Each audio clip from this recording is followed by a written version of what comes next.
Since childhood, this boy was held captive in a warehouse for over 10 years, but his kidnapper was unfortunate as the boy was a genius with two completely opposing personalities. His first personality possesses clairvoyant eyes capable of analyzing everything, while the second is a bloodthirsty monster driven by primal slaughter instinct. Consequently, members of the kidnapper's family died mysteriously every year until only he remained and was arrested, leading to Ewan's rescue after 12 years in darkness. At the hospital, doctors examine his body and find severe malnutrition and multiple infections, yet no one notices the analytical data appearing in his eyes. Meticulously analyzed parameters automatically fill his vision as he silently scans the information board of a patient named Kim Nam-sun, a 57-year-old with a broken femur. As he observes the man's physique, an invisible analytical engine activates in his mind, estimating a height of 167 centimeters and a weight of approximately 60 kilograms. He notes the man is left-handed with rough skin from chronic dehydration and manual labor, while the lack of a ring mark suggests he is unmarried. All the scattered pieces merge into a complete picture in his mind, reconstructing the entire accident of the man falling from a roof while working. His brain perceives how the man instinctively landed on his left leg, causing the femur to snap under the impact and pierce through the skin. With such extraordinary analytical skills, Ewan feels as if he were present at the scene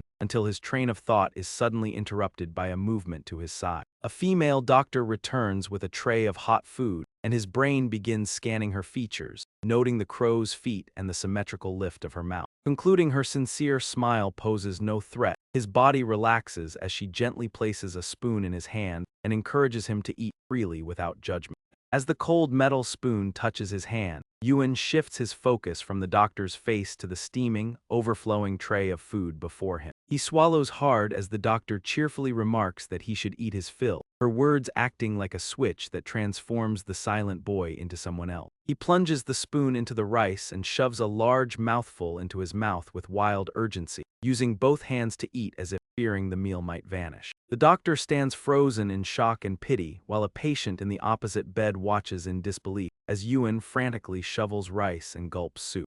He devours the meal so quickly it seems he fears it will disappear into thin air, eating with such haste that he begins to choke, prompting the doctor to tell him to slow down. The doctor rushes over to stop him, warning that he will get indigestion, but she suddenly falls silent upon realizing that her advice is meaningless in this moment. Despite her lingering worry and pity, Ewan quickly sets the spoon down, having finished the entire meal in the blink of an eye. He carefully picks up the very last grain of rice from the bowl and slowly eats it, leaving the doctor to cover her mouth as her voice trembles with emotion. The doctor wonders in shock how the boy could have survived such a life, but her thoughts are interrupted by a phone ringing in her pocket. She steps away to answer the call and receives the joyful news that Jin Yuan's family has finally arrived at the hospital. Her eyes light up with excitement as she promises to meet them immediately before turning back to tell Ewan that his parents have come for him. Ewan freezes in place, unable to hear her voice but seeing her lips move as the word parents strikes his mind like an electric current. As he mutters words of family, the doctor smiles warmly while clearing his meal tray and promising to bring them in before she quickly departs. Ewan watches her disappear through the door and then turns his gaze to the wall clock, silently counting the seconds until his parents arrive. He counts each passing second and minute as the numbers seem to dance across his vision until he reaches 1 minute and 21 seconds. At exactly 1 minute and 22 seconds, a strange and inhuman voice suddenly echoes within Ewan's mind, promising to show him something. An invisible force strikes him and causes him to stiffen as countless complex and ancient characters begin to manifest in the air before his eye. As the symbols float in the air, the ticking of the clock's second hand begins to sound increasingly distorted and unnatural. The ticking grows abnormally loud like a sledgehammer pounding against his eardrums, while the world around him starts to warp and distort. He sees blurry figures moving through the hospital walls toward his room as the sound of approaching footsteps transforms into violent tremor. Ewan stares at the floor in shock as each step outside becomes a deafening and terrifying seismic shock that makes the entire room tremble. Conversations outside are amplified 1,000 times into a chaotic roar as the doctor reminds the visitors to remain calm for the patient's sake. Ewan's ruby eyes are fixed on the door, reflecting the clear images of the man and woman who have finally come to see him. Seeing the son they lost 12 years ago, the parents burst into tears and rush into the room in an emotional whirlwind, despite the doctor's warning. The doctor fears the boy might be startled, but it is too late as his parents throw their arms around his frail body in a tight embrace. Through their heavy sobs, they offer desperate apologies and express their relief at finally finding their beloved son again. While his mother's apologies would sound like loving whispers to anyone else, they feel like mind-shredding roars to Ewan in his current state. Every syllable is amplified into an unbearable sonic torture that leaves him unable to breathe as he desperately struggles to escape their embrace. Ewan clutches his head and lets out a heart-wrenching scream as his parents' worried voices pierce through the chaos in his mind like sharp knives. Pale and trembling in agony, Ewan struggles as the scene shifts to a small apartment where a young girl named Bomi finishes a call with her mother. The 14-year-old Bomi stares at her phone with a look of deep concern, knowing that her brother will be arriving home at any moment. Fearing the potential awkwardness, Bomi recalls visiting him in the hospital where he had responded to their mother's kindness with distant, cold politeness. His strange behavior and mannerisms left her feeling uneasy, especially since she had absolutely no memories of her older brother. Watching a news report about his 12-year imprisonment in a desolate warehouse, Bomi sadly realizes that anyone would be changed by such an ordeal. She finds a glimmer of hope in the doctor's diagnosis that his condition is a psychological barrier rather than deafness, just as the doorbell rings. Startled by the sudden sound, Bomi watches as her mother enters the apartment and joyfully announces that she has brought Ewan home. As Bomi rushes to the door, her father carries in the luggage and calls for Ewan, who enters the room with a timid and barely audible response. Ewan finds himself in a completely foreign environment, standing before a girl he does not recognize whose face is flushed with shyness. Bomi gathers her courage to quietly welcome him home, but Ewan ignores her entirely as he cautiously scans the unfamiliar surroundings of the house. A heavy and uncomfortable silence fills the room as Ewan continues to ignore Bomi, leaving the atmosphere thick with tension between them. While Bomi stares at her feet in embarrassment, Ewan notices a small table holding a photo of a chubby infant and a more recent picture of Bomi. Her father approaches and places a friendly arm around Ewan's shoulder, acknowledging how strange it must feel to return home after so long. Pointing toward a bedroom, the father asks if Ewan remembers his old room, to which the boy gives a hesitant and uncertain confirmation. When the father suggests that Ewan should go to his room and get to know Bomi, the young girl reacts with visible surprise and wide eyes. Their mother steps forward and gently encourages Bomi to show her brother his room so that the two of them can finally become close. Bomi tries to decline by offering to help with dinner, but her mother insists that building a relationship with her brother is the most important task. Despite Bomi's nervous protests, her mother gently herds both children into the bedroom and closes the door behind them. The two children are left alone in a room so quiet that a pin drop could be heard, trapped in a thick layer of mutual awkwardness. Bomi steals a glance at Ewan, finding the situation far more awkward than she expected, while he remains oblivious, systematically scanning and labeling every object in the room. His mind methodically identifies the bed, window, desk, computer, and swivel chair before finally concluding that this space belongs to him. After a moment of internal hesitation, Bomi takes a deep breath and timidly calls out to him as her brother, prompting Ewan to turn and meet her gaze with clear, direct eyes. His striking features and intense stare cause Bomi's heart to skip a beat as she marvels at how he looks even more handsome now than he did at the hospital. Desperate for a distraction, Bomi notices the phone on the desk and decides to use it as a way to bridge the gap between them. She excitedly offers to teach him how to operate the device, and the two of them sit down together on the edge of the bed. Moving closer with renewed enthusiasm, Bomi explains the startup process, demonstrating how to hold the button to power on the phone. As her fingers glide across the screen, she shows him the pre-saved contacts for their parents and herself, while Ewan watches every movement with intense focus. Ewan absorbs the instructions rapidly, and when Bomi deletes her number to let him try saving it himself, he reflexively replies with polite, formal speech. The sudden coldness of his formal tone stifles the growing warmth in the room, leaving Bomi bewildered by his distant and overly respectful manner of speaking. Bomi quickly clarifies that he should not use formal language with her since they are siblings, and Ewan obediently adjusts his speech immediately. Though he acknowledges her, Bomi feels a wave of sympathy and concern, yet she remains unsure of how to truly connect with him. She decides to return to the task at hand to break the silence, turning the phone off and asking him to power it back on. The screen illuminates with a soft blue light that reflects in Ewan's curious eyes as Bomi instructs him to open the new contact menu so she can dictate her number. As Bomi recites the digits, Ewan types with such startling speed that she can only watch in amazement at his natural proficiency. Doubting that this is truly his first time using a phone, she takes the device back as Ewan asks with a hint of rare concern if he performed the task correctly. Bomi praises his intelligence and eagerly moves on to the next lesson, explaining how to use the internet to search for information. Ewan repeats the word with visible curiosity, while Bomi explains that he can find anything he wants by typing it in and tapping the magnifying glass icon. His eyes widen as he focuses on the small icon on the screen, and Bomi hands him the phone so he can try it for himself. With a look of quiet excitement, Ewan carefully types out the word for family, and the search results appear on the screen almost instantly. Ewan reads the dictionary definition of family as a group related by blood or marriage and scrolls through photos of parents and children. As images of parents flicker in his mind, he sees Bomi's reflection beside him and begins to process the concept of a mother and father. An invisible connection forms, and Ewan speaks his first complete sentence, identifying Bomi as his younger sister and his family. Bomi is moved to tears before breaking into a radiant smile, joyfully confirming that they are indeed a family.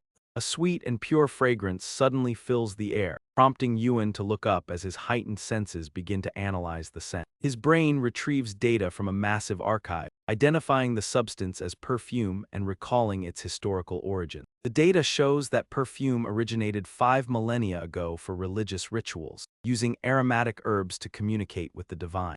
While modern perfume is a blend of compounds used for personal image, Ewan is suddenly struck by a sophisticated and alluring scent as a door opens. The fragrance stops Ewan in his tracks, and he marvels at the scent of perfume, leaving Bomi confused by his sudden remark. Completely captivated by the inviting aroma, Ewan ignores his sister and begins walking toward the source as if in a trance. Ignoring Bomi's concerned calls, Ewan follows the scent deeper into the house like a sleepwalker. He stops at the kitchen door, his curiosity turning to delight upon realizing the scent comes from a lavish meal rather than a bottle. Ewan marvels at the wonderful aroma of the colorful and fragrant banquet spread out before his eyes. He stares at the various dishes, his mind reeling at the realization that these incredible smells are actually coming from food. His mother appears with a steaming dish and a gentle smile, welcoming her son to the table just as he arrived. With eyes bright with excitement, Ewan agrees to eat while his father proudly brings out a pot of steaming, slow-simmered soup. His father boasts that the soup is a masterpiece as the family of 4 gathers together for a meal. His parents keep filling his bowl in this dreamlike moment, and his mother tenderly feeds him a wrap of meat and lettuce. Ewan's eyes widen in shock as he experiences an overwhelming and unfamiliar explosion of flavors in his mouth. His parents laugh at his adorable reaction during a meal filled with joy, as if their 12-year separation had never occurred. Inside a cold interrogation room, a sharp voice demands to know if the man has anything to say about his family members dying one after another over the past 5 years. Bloody crime scene photos are laid out on the table, documenting the deaths of his wife, his mother, and his sister-in-law, who succumbed to poisoning. Even 2 close neighbors met mysterious ends, all linked to the man who had kept Ewan imprisoned for 12 years. Sitting there and desperately denying the charges, the man insists on his innocence even as the detective slams the table and accuses him of the murder. When the man continues to protest his innocence, the detective's expression darkens, prompting the man to look up with a crazed glint in his eyes. He suggests that a certain individual was the real killer, a claim that ignites the room's tension as the man stands and slams his hands onto the table. With wide, frantic eyes, he screams hysterically that the person he had fed and raised was the one responsible for all the deaths. The detective stands up in a rage to challenge the man's outburst, while other officers rush in to force him back into his seat. Uncontrolled, the man continues to scream curses at Ewan, warning that they have no idea what kind of monster the boy truly is. A memory flashes of Ewan sitting alone in the gloom of a warehouse, quietly flipping through a book on human anatomy. The boy's silhouette seems to merge with the oppressive darkness, as the man's frantic accusations continue to echo throughout the interrogation room. Later that night, in the comfort of his own bedroom, Yuen stares intently at the screen of his smartphone. Remembering his sister's advice about popular trends, he opens YouTube and watches in wide-eyed wonder as a vibrant new world unfolds before him. A cheerful creator greets his viewers, and Yuen hesitantly repeats the words to himself while rewinding the video to study the delivery. He closes his eyes and practices the greeting several times, trying to mimic the tone while thinking of the happy faces of his family at dinner. When a mukbang video appears, his gaze becomes fixed on the image of rich, cheesy tteokbokki. He softly says the words aloud while watching two young women in the video marvel at how delicious and chewy the food looks. His eyes sparkle with hunger at the sight of the stretching cheese as he mumbles along with their expressions of amazement. A sudden knock at the door followed by Bomi's voice asking to enter startles Yuen, prompting him to stand up and open it. He immediately asks if she needs help with cleaning or any other chores, his words pouring out as a conditioned reflex from his years of forced labor. Bomi waves her hand dismissively, telling him such tasks are unnecessary before shyly asking if he would like to go get ice cream, a suggestion that leaves Yuen wide-eyed and curious as she describes the cold, delicious treat. Betting that he has never tried it before, she takes his hand and leads him away while their parents call out from the living room with parting instructions. Their parents explain they cannot join them and tell Bomi to hold his hand firmly, to which she cheerfully promises a quick return in a clear, bright voice. Yuen mimics her words exactly like a shadow, promising to return soon as the two siblings step out into a night illuminated by shimmering streetlights. Upon reaching the convenience store, Yuen freezes in place, his eyes wide with wonder at the vibrant and colorful miniature world he is seeing for the first time. Bomi pulls him inside to the sound of the door chime and the staff's synchronized greeting, leaving Yuen breathless at the sight before him. He finds himself in a maze of food and drinks neatly arranged on towering shelves, all appearing strangely new and enticing until Bomi calls him over to the freezer. She opens the glass door to a puff of cold air and invites him to pick a flavor, causing Yuen to feel overwhelmed yet again. Staring at hundreds of ice cream bars in vibrant packaging, he is left speechless and wide-eyed by the sheer variety. Completely paralyzed by the overwhelming number of choices, he stands still until Bomi asks if he needs her assistance. After a moment of hesitation, Bomi decisively selects a chocolate ice cream bar for him, confidently assuring him of its delicious taste. While she gathers a variety of other treats for herself, she notices Yuen staring at the ice cream bar as if it were a strange, alien object. Bomi briefly considers letting him pay but decides against it to avoid making him feel shy, so she takes his ice cream and heads to the counter to settle the bill. The staff member smiles and wishes them a good day, and after a polite response, Bomi leads Yuen back outside. As they exit, three schoolgirls passing by stop in their tracks, staring intently and whispering about how handsome Yuen is. Unaware of the attention, Bomi focuses on showing Yuen how to hold the tab of the wrapper, and he carefully follows her guidance. When he asks if he is doing it correctly, she tells him to pull hard, leaving the nearby schoolgirls watching in wide-eyed amazement. One girl urges the others to ask for his phone number, while another wonders if the girl by his side is his girlfriend. Hearing the compliments directed at her brother, Bomi beams with pride and offers to unwrap the ice cream for him, prompting a quiet thank you from Yuen. Bomi insists that no thanks are necessary because she is his sister, skillfully tearing the wrapper and handing the treat to him with a look of immense pride. Bomi offers him a taste, and Yuen, who has been eyeing it longingly, carefully takes a small bite, shivering at the initial chill before his eyes light up as the sweet chocolate melts in his mouth. His mouth drops open in sudden amazement, causing Bomi to worry if the flavor is strange or if the treat is simply too cold for him. Bomi suggests he stop eating if he dislikes it, but after a moment of daze, Yuen declares it delicious, speaking louder as if he has just discovered a profound truth.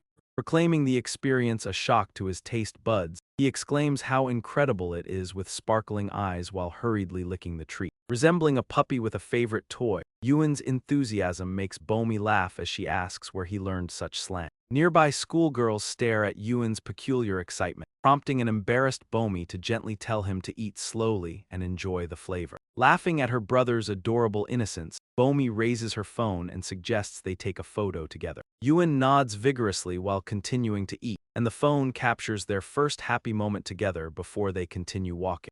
As the sky darkens and the road grows quiet, Bomi walks along happily texting her friends, her face illuminated by the glow of her phone screen. Engrossed in her friends' jokes, Bomi fails to notice that Yuen has stopped walking to fix his gaze on a dark corner ahead. A man in dark, face-concealing clothes stands in the shadows, his unsettling gaze fixed intently on Bomi.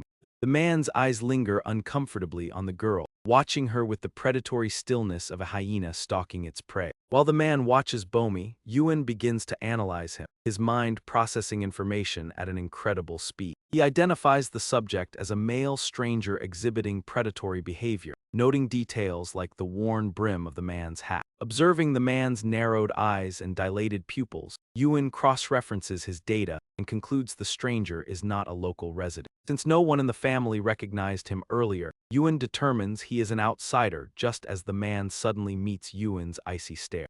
Startled and panicked, the man quickly retreats into a dark alley, but his departure reveals even more details to Ewan's observant eyes. Like a high-tech scanner, Ewan records the sweat stains on the man's jacket and the deep creases behind his knee. These marks, along with the grease on the man's right heel, indicate he has spent a long time either squatting or riding a bicycle. With the evidence laid out clearly before him, Ewan remains on high alert even as the immediate threat disappears into the night. Ewan's eyes scan the seemingly meaningless tracks on the ground, noting that the wide tire marks belong to a motorcycle rather than a bicycle while observing the mud stuck to the intruder's sole. Realizing that no nearby area contains that specific type of soil, he looks toward the distant mountains and coldly concludes that the man must have come from that direction. From these few minor clues, Ewan's mind automatically constructs a complete criminal profile of a man nearly 50 years old who works as a delivery driver. The suspect uses an old motorcycle, is neither a family acquaintance nor a neighbor, and carries out planned yet imperfect actions by walking through the remote mountains despite having a vehicle. Having identified a blind spot in the security cameras and determined the man is left-handed, Ewan's expression darkens as he calls out to Bomi. Still innocent and unaware, Bomi asks why he is standing still and if something is wrong, but Ewan simply tells her to go inside without answering her directly. Bomi approaches and follows his gaze to ask for an explanation, but Ewan repeats his command in a firm tone that allows for no refusal. Worried by his strange behavior, Bomi grabs his arm and insists she cannot go in alone because their mother would scold her, adding that it is too dangerous for him to stay out by himself. She determinedly pulls him along, and Ewan offers no resistance, allowing his younger sister to lead him back toward the house. A street lamp at the corner suddenly flickers out as a moth flies into it, only to be scorched by the heat and fall lifelessly to the ground. The light soon flickers back on with a cold and indifferent glow as night falls, and the steady ticking of a clock echoes through the small room. Unable to sleep, Ewan stands by the window watching the heavy rain, while a haunting voice in his head claims it will protect the family and warns him not to interfere. Ewan coldly retorts in his mind that they are his family, but the voice mocks him, calling him a weak boy who is unable to adapt to the world. The voice asks what he could possibly achieve on his own and claims that without its survival instincts, they would have died in that warehouse long ago. Ewan remains unshaken, insisting he survived on his own and that the voice should not exist, causing the entity to let out a furious, low growl. The voice challenges his worth as Ewan's reflection appears in the window glass, but the image staring back possesses a crazed smile and eyes filled with ferocity. Ewan calmly faces his second personality, asserting that the body is his and the alter ego is merely a defense mechanism, but the entity laughs maniacally in response. The second personality laughs savagely and claims the body as its own while Ewan closes his eyes, knowing that his own anxiety and fear are what feed this monster. Though the beast rises to consume him whenever he is weak, Ewan realizes he can now control it and use its ferocity as a sharp weapon. He issues a cold command within his subconscious for the alter ego to take its turn, and when he opens his eyes, he has transformed into a completely different person. He slowly rotates his shoulders and cracks his neck, staring at his reflection in the glass with a crazed smile as the night looms dark outside. Ewan's second personality gently turns the handle of an unlocked apartment door and steps inside, vanishing into the shadows. Later, he walks out into the pouring rain and stops upon spotting a figure in black holding an umbrella at the street corner, the same suspicious man from earlier. He walks calmly toward the man, who immediately lowers his umbrella to hide his face and tries to pass by like a stranger, but just as they cross paths, the second personality suddenly stops and holds out his palm to catch the cold raindrops, calling them a gift from nature as he begins to speak. With a voice as light yet sharp as a blade, he remarks that even human concealment can be likened to rain before turning to fix his gaze on the stranger. He notes the man's meticulous preparations for a day like this, causing the stranger to recoil in shock as he realizes the boy is addressing him directly. In the blink of an eye, the second personality closes the distance and tells the man not to be so boring, ignoring his terrified demand to know who he is. The second personality smirks, a smile that sends a chill down one's spine, and expresses mock hurt before coldly stripping away the stranger's layers of deception. He reveals his deep knowledge of the man, mentioning his lunch of black bean noodles and his job as a delivery driver who tirelessly navigates the hills. He questions the man's true identity, leaving the stranger frozen in the rain and speechless as his playful facade completely dissolves. Replacing it is a completely different entity, as Yuan's voice shifts from that of a young boy into a deep, menacing growl. He calls the man a lowlife for loitering around his home and notices cat fur on his sleeve, asking if he killed them for practice as his words pierce the man's mind. Terrified, the man stammers a question about what kind of monster Yuan is, but the boy simply slicks back his wet hair with a haunting smile and lunges forward. A powerful elbow strike to the stomach doubles the man over and forces the air from his lungs, sending him collapsing into a puddle as his umbrella flies away. Under the cold streetlights, the man's face contorts in pain and fear while Yuan stands over him, his voice echoing through the rain as he declares that this is what he is. With an ear-piercing sound of tearing fabric, he rips open his own thin shirt to reveal a torso covered in a dense network of jagged, protruding scars. The man stares in horror at the gruesome map of past suffering and trembles violently as Yuan slowly kneels down to face the cowering figure. He whispers in a voice like a serpent's hiss, warning the man never to show his face again while tracing his fingers over his scar. He vows to personally recreate that masterpiece on the man's body, before standing tall and looking down at the miserable wretch with contempt. Yuan told the man to stop crawling like a worm if he understood and sternly ordered him to leave. As if granted a reprieve,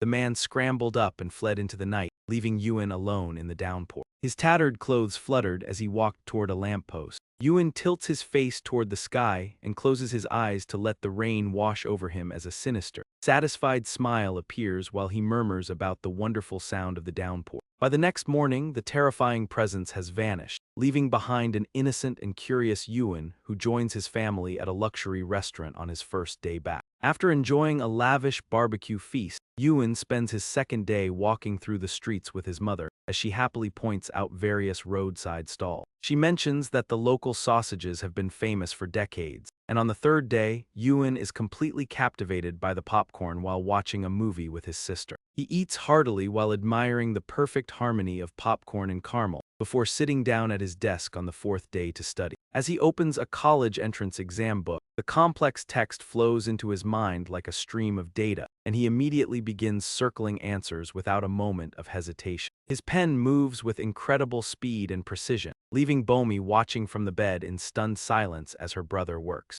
After he completes an entire page in an instant, Bomi urges him to read the questions thoroughly instead of simply guessing the answers. Yuan maintains that he did read them, prompting Bomi to laugh and wonder if she should stop letting him watch YouTube videos.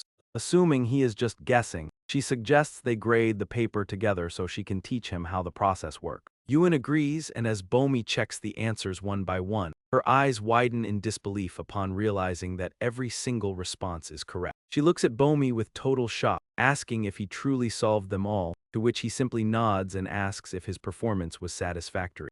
Bomi quickly produces 2 more workbooks for him to try, and Yuan immediately transforms into a relentless problem-solving machine. The sound of his pen scratching against the paper fills the room until he finishes everything, leading Bomi to grab the books and check his work once more. She proclaims that he is a genius, but Yuan shakes his head and explains that he only wishes to be a normal person. When Bomi questions his desire for normalcy, Yuan looks into the distance and admits that while it may be difficult, it is what he truly wants. His gaze falls on a childhood photo of Bomi, as he calmly recalls that his own painful memories began when he was even younger than she is now.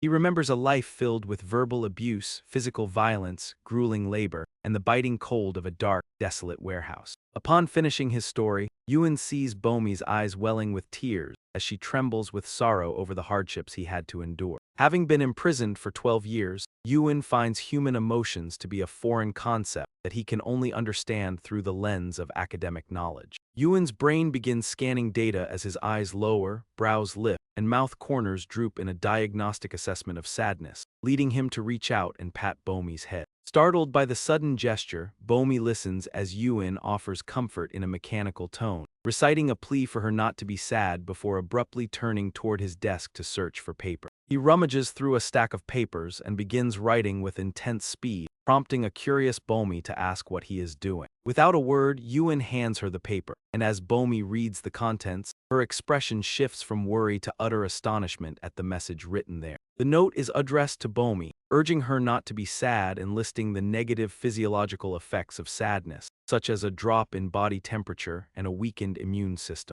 It continues by explaining how prolonged sadness can negatively impact the sense of taste, and how the resulting stress can lead to unwanted weight gain. Concluding with an encouragement to cheer up, Ewan's neat and logical handwriting resembles a passage taken directly from a medical textbook. The text explains how cardiovascular pathology can directly impact cortisol levels, increasing stress and disrupting sleep cycle. It further notes that prolonged sadness activates the hippocampus, causing the brain to consume more energy and resulting in chronic fatigue. Furthermore, negative emotions are described as reducing serotonin level, which is a direct cause of depression and obsessive-compulsive disorder. Bomy frowns and stares at her brother in disbelief, wondering how he could possibly know such complex and detailed information. Ewan responds with total indifference as if it were common knowledge, stating he has read many books, leaving Bomy stunned and unable to form her next question. Their mother's call for dinner from the kitchen causes Ewan's scholarly persona to vanish instantly, replaced by the excitement of a hungry child. He shouts a response and rushes out like a gust of wind, leaving his sister standing frozen with the paper in her hand and her eyes wide with shock.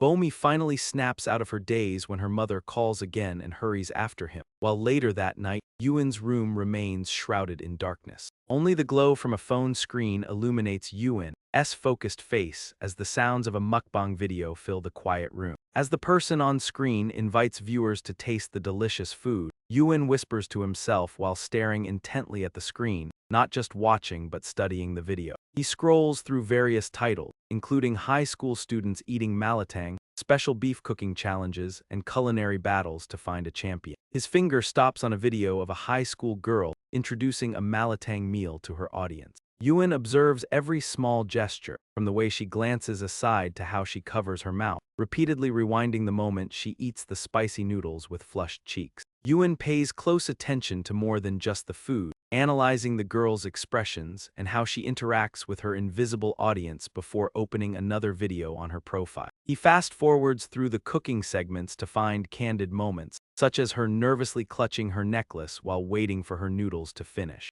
He watches her let down her black hair while talking, her eyes reflecting the image of her hand touching the hair tie on the table. In another video, the girl eats a piece of meat so tender it seems to melt, but Ewan's eyes are not focused on the food. He stares intently at her radiant smile and realizes she is just like him, wondering if imitating her actions would make him appear normal. Memories of a conversation with his parents from that morning resurface as he contemplates the meaning of being a normal person. His father had asked what he wanted to become, while his mother interrupted her apple peeling to tell his father not to pressure the boy. His father gently told Ewan that he didn't need to achieve anything specific as long as he remained healthy and happy. Ewan firmly replied that he simply wanted to be a normal office worker, and the next day he arrives at the city police headquarters to perform a normal task.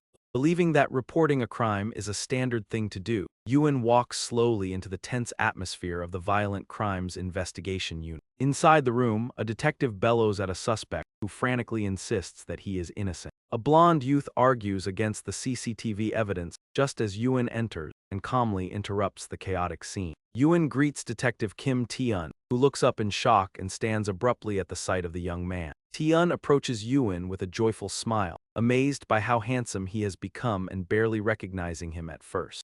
The detective sees the composed young man before him and remembers the scrawny, wild child he rescued years ago. He recalls the boy with messy hair covering his face, his body caked in mud and his eyes filled with a hollow, wary expression. Struck by the incredible contrast, Tae-eun opens a car door and kindly reminds Yoon to watch his head as he gets inside. When Tae-eun reaches toward him, Yoon instinctively flinches in fear, but the detective is only pulling the seatbelt across him. Tae-eun warmly reassures him to relax, fastens the buckle, and promises to take responsibility for getting him home safely. As they talk, Tae-eun happily notes how much healthier Yoon looks and expresses relief that he can now speak normally. Tae-eun happily orders his colleague Jun to escort the suspect to a cell, and Jun drags the blonde youth away. Despite the man's desperate cries of innocence, Yoon watches them leave before suddenly speaking up. Yoon asks if that was standard procedure, wondering if criminals always deny their guilt upon being apprehended. Tae-eun laughs heartily, explaining that nearly every suspect claims they are innocent the moment they are caught. He remarks that they all seem to follow the same script before asking Yoon if he has come for a visit. Ignoring the joke, Yoon pulls out his phone to show Tae-eun something, prompting a curious offer to talk outside. Yoon declines and opens a YouTube video of a mukbang creator he had watched the previous night. Tae-eun looks on with growing confusion, questioning why Yoon is showing him a video of someone eating. As the girl's voice plays, Yoon explains the channel belongs to someone who shares a similar background to his own.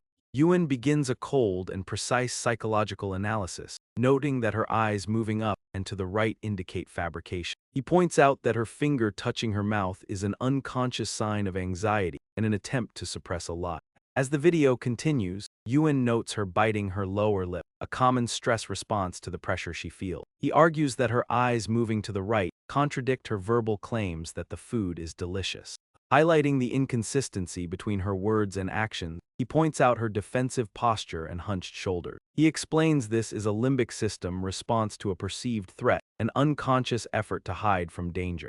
As the girl eats, Yoon continues his analysis, noting her eyes shifting up and to the left. This movement indicates she is recalling a real memory, yet her hand covering her mouth suggests a forbidden truth. Yoon observes her fiddling with her necklace while waiting for water to boil, identifying it as a self-soothing behavior. Tae-eun is left completely bewildered by the detailed analysis, until Yoon firmly declares that the girl is calling for help. Yoon fast-forwards the video to a specific moment where a strand of the girl's hair falls onto the table in the shape of an S. Immediately after, the girl points to a hair tie on the table forming an O, and Yoon notes a fallen noodle curled into another S. Yoon concludes that these micro-expressions and unconscious signals form a message too perfect to be a coincidence, proving she is being held captive just as he once was. Tae-eun hesitates at the claim of her being held captive, but Yoon insists that the signals she is sending are becoming increasingly clear. Starting with a subtle hair, then the hair tie, and finally the noodle, the victim is gaining courage, leaving Tae-eun bewildered by Yoon's intuition. Tae-eun is stunned, but Yoon continues his deductions as if he had witnessed the events himself, stating the victim is in her 20s. She likely has no family or a difficult background, and the perpetrators are a group ranging from teenagers to those in their early 20s. Yoon suspects the leader is around 20 years old and a high school dropout, but Tae-eun still finds the entire theory hard to believe. When asked if he knows the victim, Yoon explains that while he does not, his own long history of captivity allows him to recognize the behavior of others in that situation.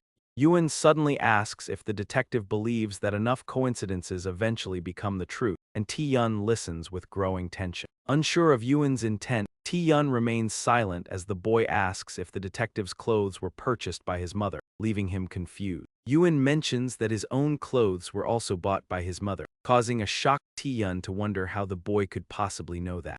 Turning toward the interrogation room, Yoon calmly notes another coincidence, suggesting the suspect likely plays the violin as a serious hobby. Though not a professional, the suspect is serious about it, leaving Detective Kim Tae-eun stunned as he mutters about the man's musical habit. Yoon asserts that if he is correct, it would be the second coincidence, prompting Tae-eun to laugh and try to mask his shock with a joke. Tae-eun jokingly asks if Yoon plans to become a criminal profiler, but the boy shakes his head with a completely serious expression. Yoon explains that he only wants to be an ordinary office worker and is demonstrating his abilities to convince the detective to take his report seriously. Yoon suggests the detective ask the suspect about his hobbies, offering to be charged with obstructing justice if his prediction proves false. The boy's firm conviction startles Tae-yun, who dismisses the idea of legal charges by reminding Yoon that they are already acquaintances.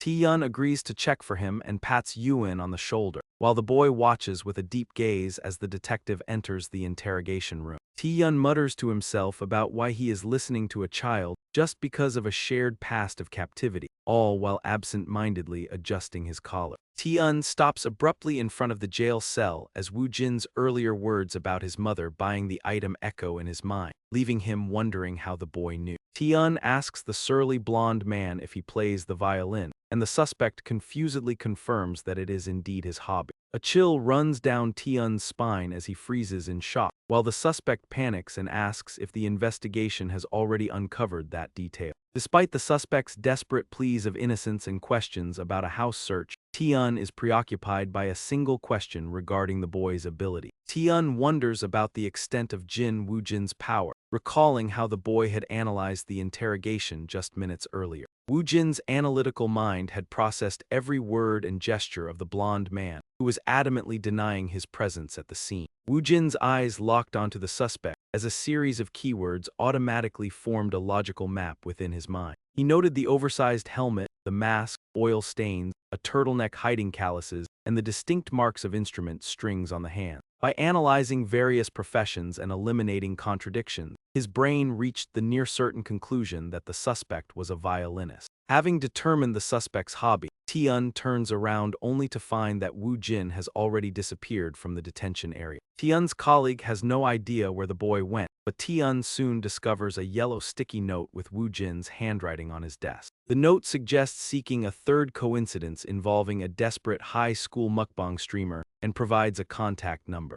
After a moment of stunned silence, Tae-yun orders John to search for high school mukbang channels before the scene shifts to a bus stop the next morning. Woo-jin waits patiently at the bus stop and allows others to board first, remembering his mother's instructions for his second bus trip. He calmly swipes his student card and, after hearing the automated confirmation, moves to the back of the bus to sit by the window. He recalls a warm dinner where his uncle asked about his future, and he had expressed a desire to become an office worker. His father and uncle laughed when he said he wanted to work at a normal company, just like the one his uncle managed. His uncle praised his intelligence and problem-solving skills, and Woo-jin surprised them by asking if he could visit the company one day. Recalling his uncle's enthusiastic invitation to visit any time, Woo-jin realizes that today is the day he will fulfill that promise. After checking the electronic display and calculating the remaining travel time, he finally arrives at the skyscraper to meet his uncle. His uncle's voice comes through the phone saying he is on his way down, as Yoon gazes up at the towering Sung Hoa Trading Company building.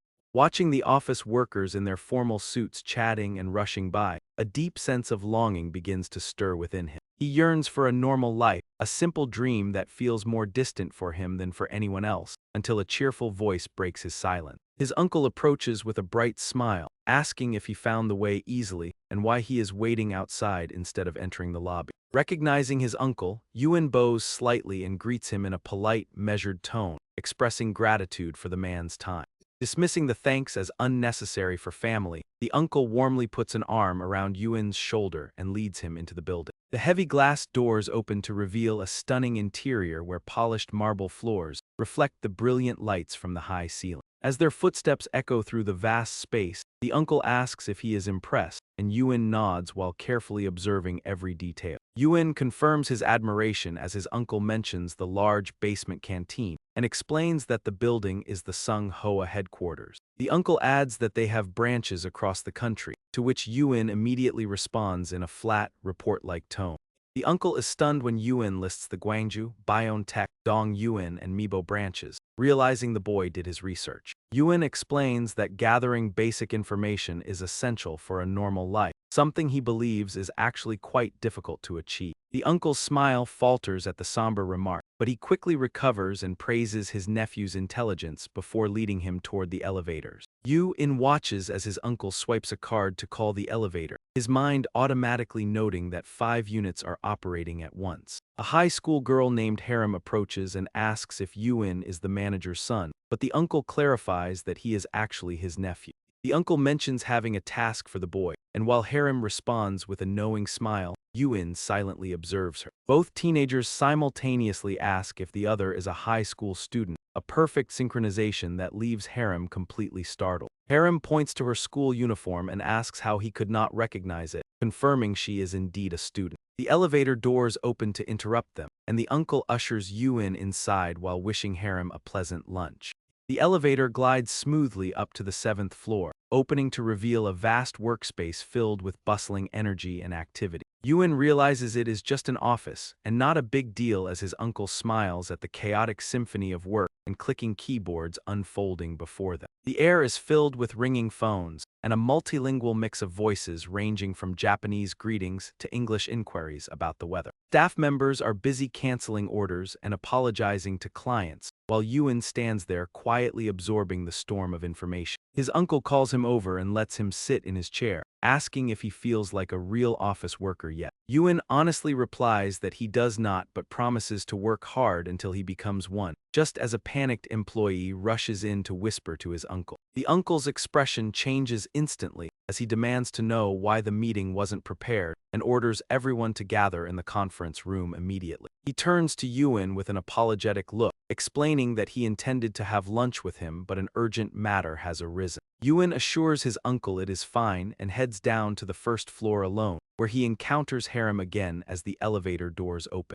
While Harem greets him cheerfully, Yuan ignores her as his brain works at full speed to analyze her, noting it is 11 a.m. on a school day. He concludes she is no ordinary student based on her confident attitude toward adults and her relaxed, unthreatened expression. Her behavior of stepping forward to block his path suggests she is proactively controlling the space and likely has close ties to a high-ranking executive. As Yuan continues his analysis, Harem blocks his way and asks in an interrogating tone if he received the item from the manager. Her confident stride and attempt to block him demonstrate a desire for power and spatial dominance, making it potentially useful to learn more about her. Ending his analysis, Yuan coldly tells her he got it and tries to walk past, but his blatant dismissal makes the girl shout in anger.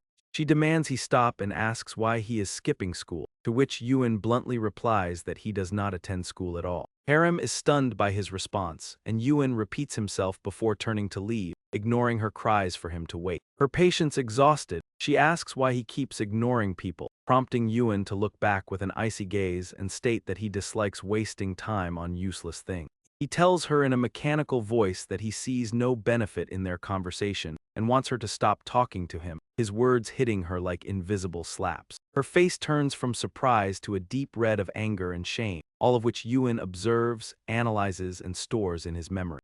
Yuan realizes that by denying and belittling someone's existence, he can provoke them into trying to prove their own worth, so he decides to set a bait. Harem immediately frowns and places her hands on her hips, preparing to reveal her trump card by asking Yuan who he thinks he is. She reveals her status as the daughter of the group's director, prompting Yuan to look at her while preparing a scripted reaction. Following his mental script, Yuan widens his eyes and mouth to express feigned shock at her revelation. Harem crosses her arms with a triumphant smile and approaches him, asking if his perception of her has changed. She scans him from his white shoes to his simple t-shirt, while Yuan silently observes and analyzes her behavior. Yuan analyzes her smug smile, noting how she feels entitled to look down on him due to her status without realizing her own rudeness. Overcome by excitement, Harem asks why he is not in school before a perfect idea suddenly occurs to her. Claiming to be bored, she invites him to hang out while Yuan analyzes her dilated pupils and mocking smirk. Yuan recognizes her greed and realizes she views him as a novel toy, deciding to exploit this trait to turn her into his puppet. Harem confidently invites him to eat, and Yuan follows her while predicting she will develop severe personality disorders if she continues this way. Yuan considers the possibility of her becoming a sociopath or narcissist as she leads him to a place she claims is excellent. Yuan follows her to a luxury restaurant, noting her assumption that the world revolves around her since she refused to specify the location. At the restaurant, Harem leans back and asks if he is skipping school to become an idol or for some other reason. Yuan explains he is studying for his equivalency exam and asks why she is not in school, causing Harem to look away hesitantly. Harem claims she left school early for her period, but Yuan analyzes her eye movements and concludes she is likely lying. Yuen notices her stroking her hair to relieve the stress of lying and innocently repeats her excuse back to her. Maintaining a naive expression, Yuen clinically describes the biological process of menstruation to her. Harem is stunned by his bluntness and turns red with anger, nearly shouting in response to his clinical description. When a waiter arrives, Harem glares at Yuen and orders for both of them without asking, confirming Yuen's observation of her need for control. Yuen notes her strong desire to control others before Harem suddenly realizes she has not yet asked for his name. Lee Harem introduces herself to Jin Yuen while keeping her eyes on her phone, casually remarking that his name sounds decent before silence falls between them. After a long pause, Harem asks if he is always this quiet, just as a server arrives to bring out their appetizer soup. Still annoyed by Yuen's previous comment, Harem swings her arm in frustration and accidentally strikes the server's hand, causing Harem to cry out in surprise first. Despite being the one who caused the collision, Harem remains silent while the flustered server repeatedly apologizes and asks if she had frightened her. Yuen watches the server leave and notes that Harem seems quite sensitive, but she dismisses it while holding a hair tie in her mouth to tie back her hair. Harem claims it is just that time of the month, but as her hair tie rolls under the table and she leans down, Yuen immediately reaches out to shield her head. Harem looks up to find Yuen leaning toward her, and he explains that he is simply protecting her head from getting hurt. Harem blushes as Yuen seizes the moment to suggest she must be upset about something, a comment that hits home and causes her to defensively deny his insight. Yuen calmly observes that she simply looks tired, leading Harem to tie her hair into a high bun and provocatively tell him to worry about himself instead. She mocks his pale complexion and tells him to eat his soup before it gets cold, a challenge that Yuen calmly accepts.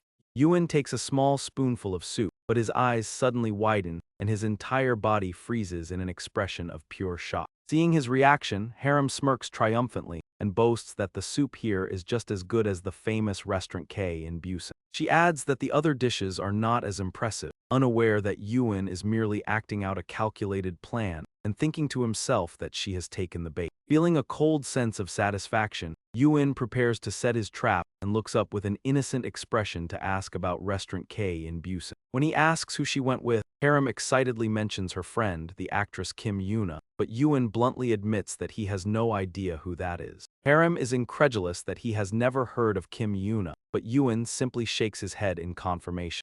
Her excitement deflates as she wonders if he lives under a rock since the actress is so famous, while Yuen quietly takes another spoonful of soup. His mind is already planning the next step, which involves triggering her past memories to evoke positive emotion. He abruptly changes the subject to ask if she likes the ocean, and Harem is immediately drawn in, mentioning how much she loves the fireworks at Gwangguli Bridge.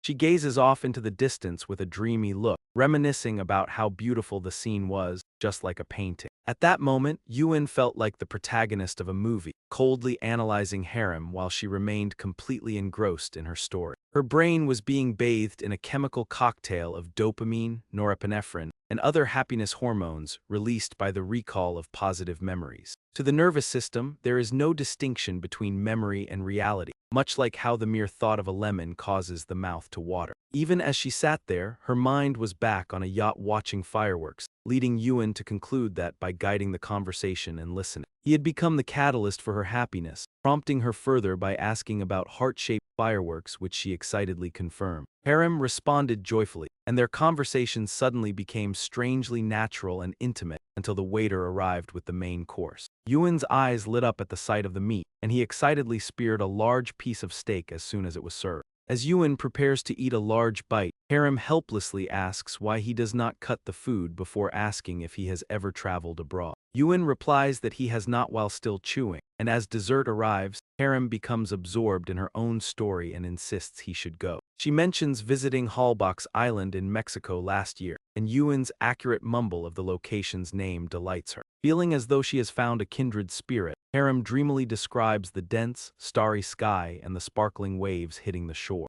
Ewan abruptly stands up to leave for his studies, cutting off Harem's beautiful memories and leaving her bewildered by the sudden departure. She mockingly asks if he is heading to a part-time job at a car wash, but Ewan remains unbothered by her sarcasm. He calmly clarifies that he is studying for his high school equivalency exam before walking away, prompting Harem to jump up. Harem tells him to wait and hurriedly asks for his phone number, appearing flustered as Ewan stops to look back at her.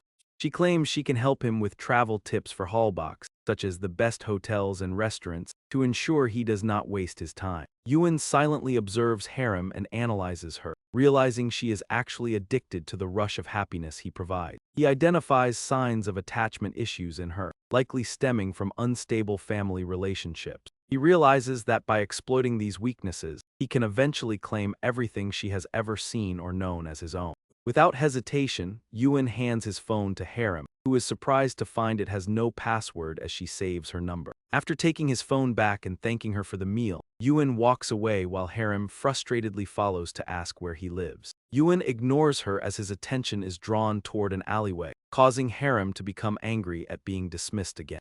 As she approaches to ask what is wrong, Ewan suddenly holds out his hand to stop her, making her recoil in surprise. In a low and urgent voice, he warns her not to look because a man in a hat is currently holding a stabbing victim at knife point. Harem's terrified exclamation is loud enough to alert the attacker, who looks toward them and realizes he has been discovered. The panicked man releases his victim and flees, while Ewan narrows his eyes and fixes his gaze on the escaping figure. As the man runs like a cornered animal, Ewan gives chase while dialing emergency services as a cold, ironic thought enters his mind. Ewan's desire for a normal life is interrupted as he rushes back to a man collapsed on the sidewalk from a stab wound. He firmly presses his hand against the victim's bleeding abdomen and offers words of reassurance to the dying man.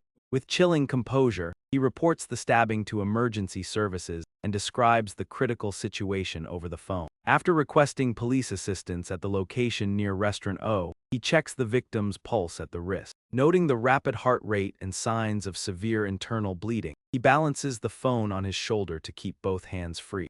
He asks the victim for his blood type and immediately relays the information that the man has type B blood. He informs the operator of the severe internal hemorrhaging and the urgent need for a blood transfusion during transport. When the operator sounds confused, Ewan pauses briefly before repeating the details with a cold and emphatic tone. His hands are stained red with blood, yet he remains unfazed while demanding that an ambulance be dispatched immediately.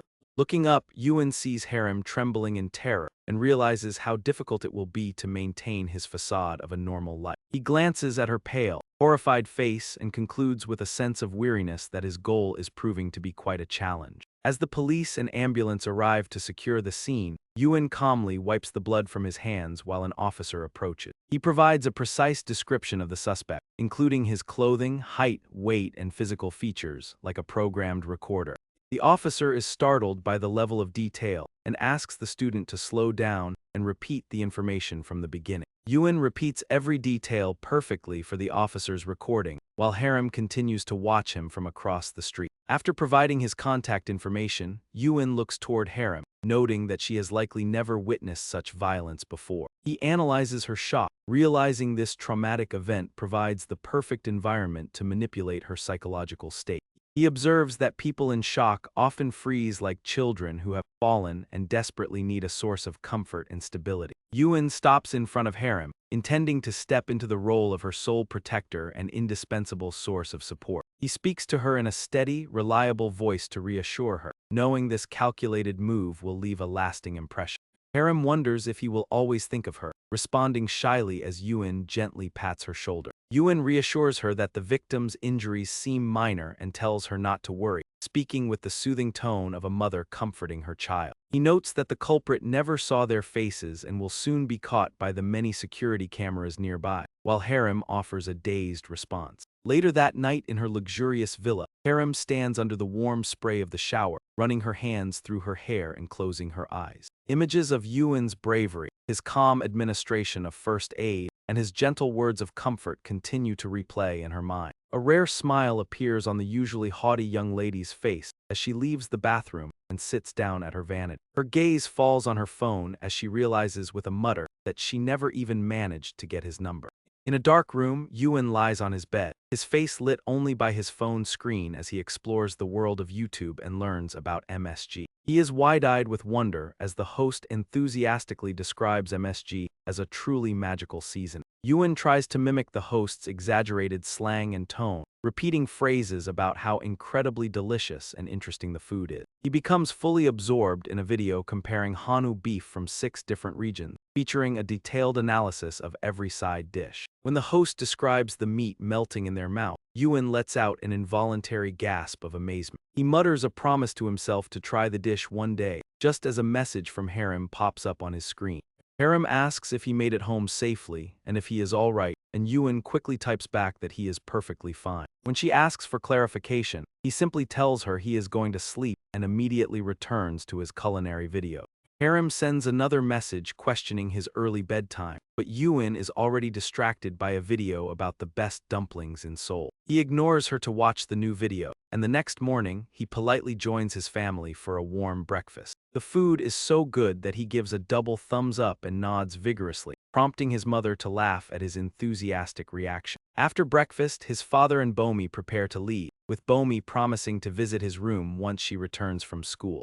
In the quiet of his room, Ewan dives back into his studies, his pen flying across the paper at a blistering pace. Ewan quickly finishes a practice exam and reminds himself that keeping his phone closed is a fundamental rule for maintaining a normal life. A message notification from Harem appears. Ewan chooses to ignore it, viewing the act of dismissing distractions as another part of his ordinary routine. Mumbling to himself as he continues his studies, his gaze drifts to the window where a small, fearless sparrow perches on a power line. Ewan smiles at the peaceful sight and resolves to work hard for a normal life before answering a call from a man named Kim Min-jun. The caller introduces himself as a team leader from Capital 20 offering loan consultations, which immediately triggers Ewan's internal warning system. Suspecting a voice phishing scam, he stands up and recalls a video he watched 3 days ago about how to handle such fraudulent calls. Adopting a serious expression and a deep voice, Ewan boldly asks the caller if he can secure a loan for 10 billion won. The stunned caller panics at the mention of such a massive sum and abruptly hangs up, leaving Ewan feeling quite satisfied with his response. When his phone rings again from another unknown number,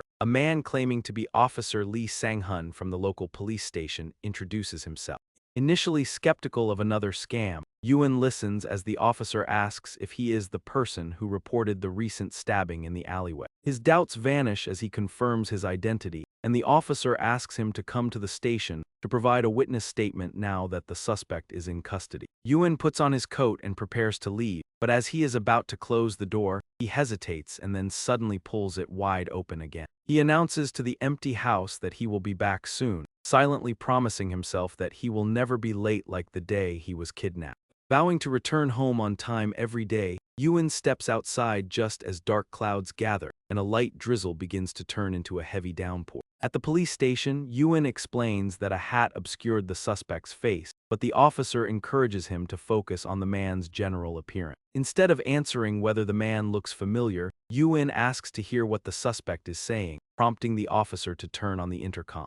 Ewan watches the suspect with a razor-sharp gaze, meticulously scanning every facial detail and minor gesture for any sign of the truth. Even a simple scratch of the nose does not escape his notice as he stares through the glass, analyzing every word and every blink of the suspect's eye. The suspect shouts about his innocence and questions why he would harm a stranger, gesturing wildly as he tries to explain away the blood on his hand. As the man claims he was merely injured while cooking, Ewan maintains the cold, focused stare of a predator who has locked onto its prey. The man shows his scarred hands and grits his teeth, playing the victim while arguing that poor cooking skills should not be considered a crime. The officer silently looks to Ewan for his opinion, and Ewan firmly declares that the man is lying before the interrogation continues. While the suspect claims he was merely taking a walk, Ewan stands outside the room analyzing every detail of the man's nonverbal behavior. He notes that the man keeps touching his nose because lying releases catecholamines, which increase blood pressure and cause itching in that area. Biting his lip reveals an unconscious desire to take back the lie, while his crossed legs indicate a freeze response to the perceived threat. This defensive posture suggests he is terrified of being exposed, prompting Ewan to ask the officer about the suspect's educational background. Surprised by the question, the officer reveals the man has a master's degree, leading Ewan to conclude that the suspect relies heavily on logic. Ewan reasons that a highly educated person would be most afraid of tangible evidence or the existence of an eyewitness. When Ewan asks if a witness has been mentioned yet, the officer notes that Ewan only saw the man from a distance. Ewan asserts that the man will confess if told there is a witness, then identifies him as the killer and asks for permission to leave. After the officer thanks him, a hungry Ewan departs while the officer returns to the interrogation room to address Mr. Kim. The officer claims they have a witness who clearly saw the man's face, causing the suspect to turn pale and shout in disbelief. Overwhelmed with despair, the man covers his face and eventually breaks down to confess that he had acted on a sudden impulse. Outside the station, Ewan looks up at the clear post-rain sky before noticing the police officers happily eating black bean noodles. He wonders if the noodles served at a police station are particularly delicious, as he watches the officers eat with great appetite. Vowing to try them himself one day, Ewan leaves the station and checks his phone to find a barrage of messages from Harem. After seeing her repeated inquiries about his whereabouts, he sends a text informing her that the killer has been caught. Although she is with friends who are complimenting her style, Harem is distracted and immediately checks Ewan's long-awaited message. She feels a surge of frustration at his delayed response and his simple instruction for her to get home safely. Stunned by his behavior, she quickly types back to ask how he knows the news and what he is doing at that moment. Ewan explains that he is attempting a challenge at a small ramen shop and believes his chances of success will improve with Harem there. Harem stares in shock at the massive bowl of ramen, while the shop owner explains the rules and the 20-minute time limit. The owner warns that failing or vomiting results in a 20,000 won fine, which Harem insists Ewan must pay himself. Harem watches with a superior air as Ewan readies his chopsticks, his mind racing to calculate a scientific eating strategy. He realizes he must ignore his impulses and account for leptin, the hormone fat cells released to signal fullness to the brain. Ewan knows he must finish before the satiety signal reaches his brain, and the owner stands ready with a stopwatch. After a deep breath, Ewan declares his readiness and immediately begins devouring the golden noodles as the timer starts. He uses a powerful vacuuming technique to consume the long noodles in seconds, leaving Harem and the owner completely stunned. After clearing the noodles, he turns his attention to the thick slice of chashu pork and devours it in a single large bite. Harem cries out in amazement as Ewan finishes the last of the noodles with one final, powerful slurp. Ewan stands up and lifts the massive bowl with both hands, tilting it back to drain every last drop of the broth. With a visibly distended stomach, he slams the empty bowl onto the table and hits the stop button on the timer. The stunned owner confirms his success, and a satisfied Ewan rubs his belly while thinking about sharing the news with Bowman. Harem asks if he plans to be a mukbang YouTuber, unable to believe a normal human could consume such a massive amount. Ewan insists his appetite is normal, leaving Harem speechless as he politely thanks the owner before they depart. Outside, Harem is shocked he can still drink more, but Ewan claims having dessert is a basic rule when out with a lady. Harem calls him strange but finds him interesting, while Ewan continues to argue that his behavior is perfectly normal. At a cafe, Ewan takes a sip of his drink and immediately comments on how incredibly sweet it tastes. Harem advises him to stop watching so much YouTube because of his odd speech pattern, but he ignores her to enjoy his cake. As Harem sighs, a luxury car pulls up and a bodyguard steps out while she continues to criticize his YouTube habit. Harem makes a final point and Ewan sighs while muttering about her attitude, though he admits the food was delicious before declining a ride. Harem does not push the issue and gets into her car, watching Ewan walk away alone through the window with an involuntary smile. Thinking the situation is quite special, she watches him go, while later that evening Ewan watches a cooking video in his room. Ewan admires the food on screen when an unknown number calls, leading him to suspect a scam before he eventually answers. The caller asks for Shin Ewan, who assumes it is a lone scam until the man identifies himself as Detective Kim Tae-yun. Tae-yun asks if it is a good time to talk and explains that the police have finished investigating the mukbang channel Ewan mentioned. He reveals that the victim and the perpetrators were all runaway youths whose families never reported them missing. Because the victim often ran away, no one suspected anything even when she appeared online while being held captive by the criminals. Tae-yun tells Yoon that he saved a life and asks how he knew about the crime, but Yoon only asks if the girl is safe. Tae-yun confirms the victim is home and offers to buy Yoon a meal as thanks, causing Yoon to suddenly become very serious. Realizing his plan is working perfectly, Yoon asks if they can have a meat-based meal instead of a standard dinner. Tae-yun agrees to anything, so Yoon immediately requests top-tier 1++ Hanwoo beef with grade 9 marbling, confusing the detective. Yoon solemnly repeats his request for the highest quality Hanwoo beef with grade 9 marbling, describing it as the absolute best. Tae-yun admits he has never heard of that specific grade but agrees to the request, and Yoon asks when they can meet. They agree to meet that Saturday, and Yoon clears his schedule before eventually arriving at the subway station on the appointed day. Yoon salivates at the thought of the premium beef, excited that the day has finally come to taste the legendary grade 9 Hanwoo. He wonders if the food will be heavenly just as a strange couple stops him and asks if they can have a moment of his time. Yoon responds politely, and the girl suddenly exclaims while looking at him with a very meaningful expression. She claims he is clearly a person of great fortune, a sentiment her companion echoes, leaving Yoon confused by their talk of luck.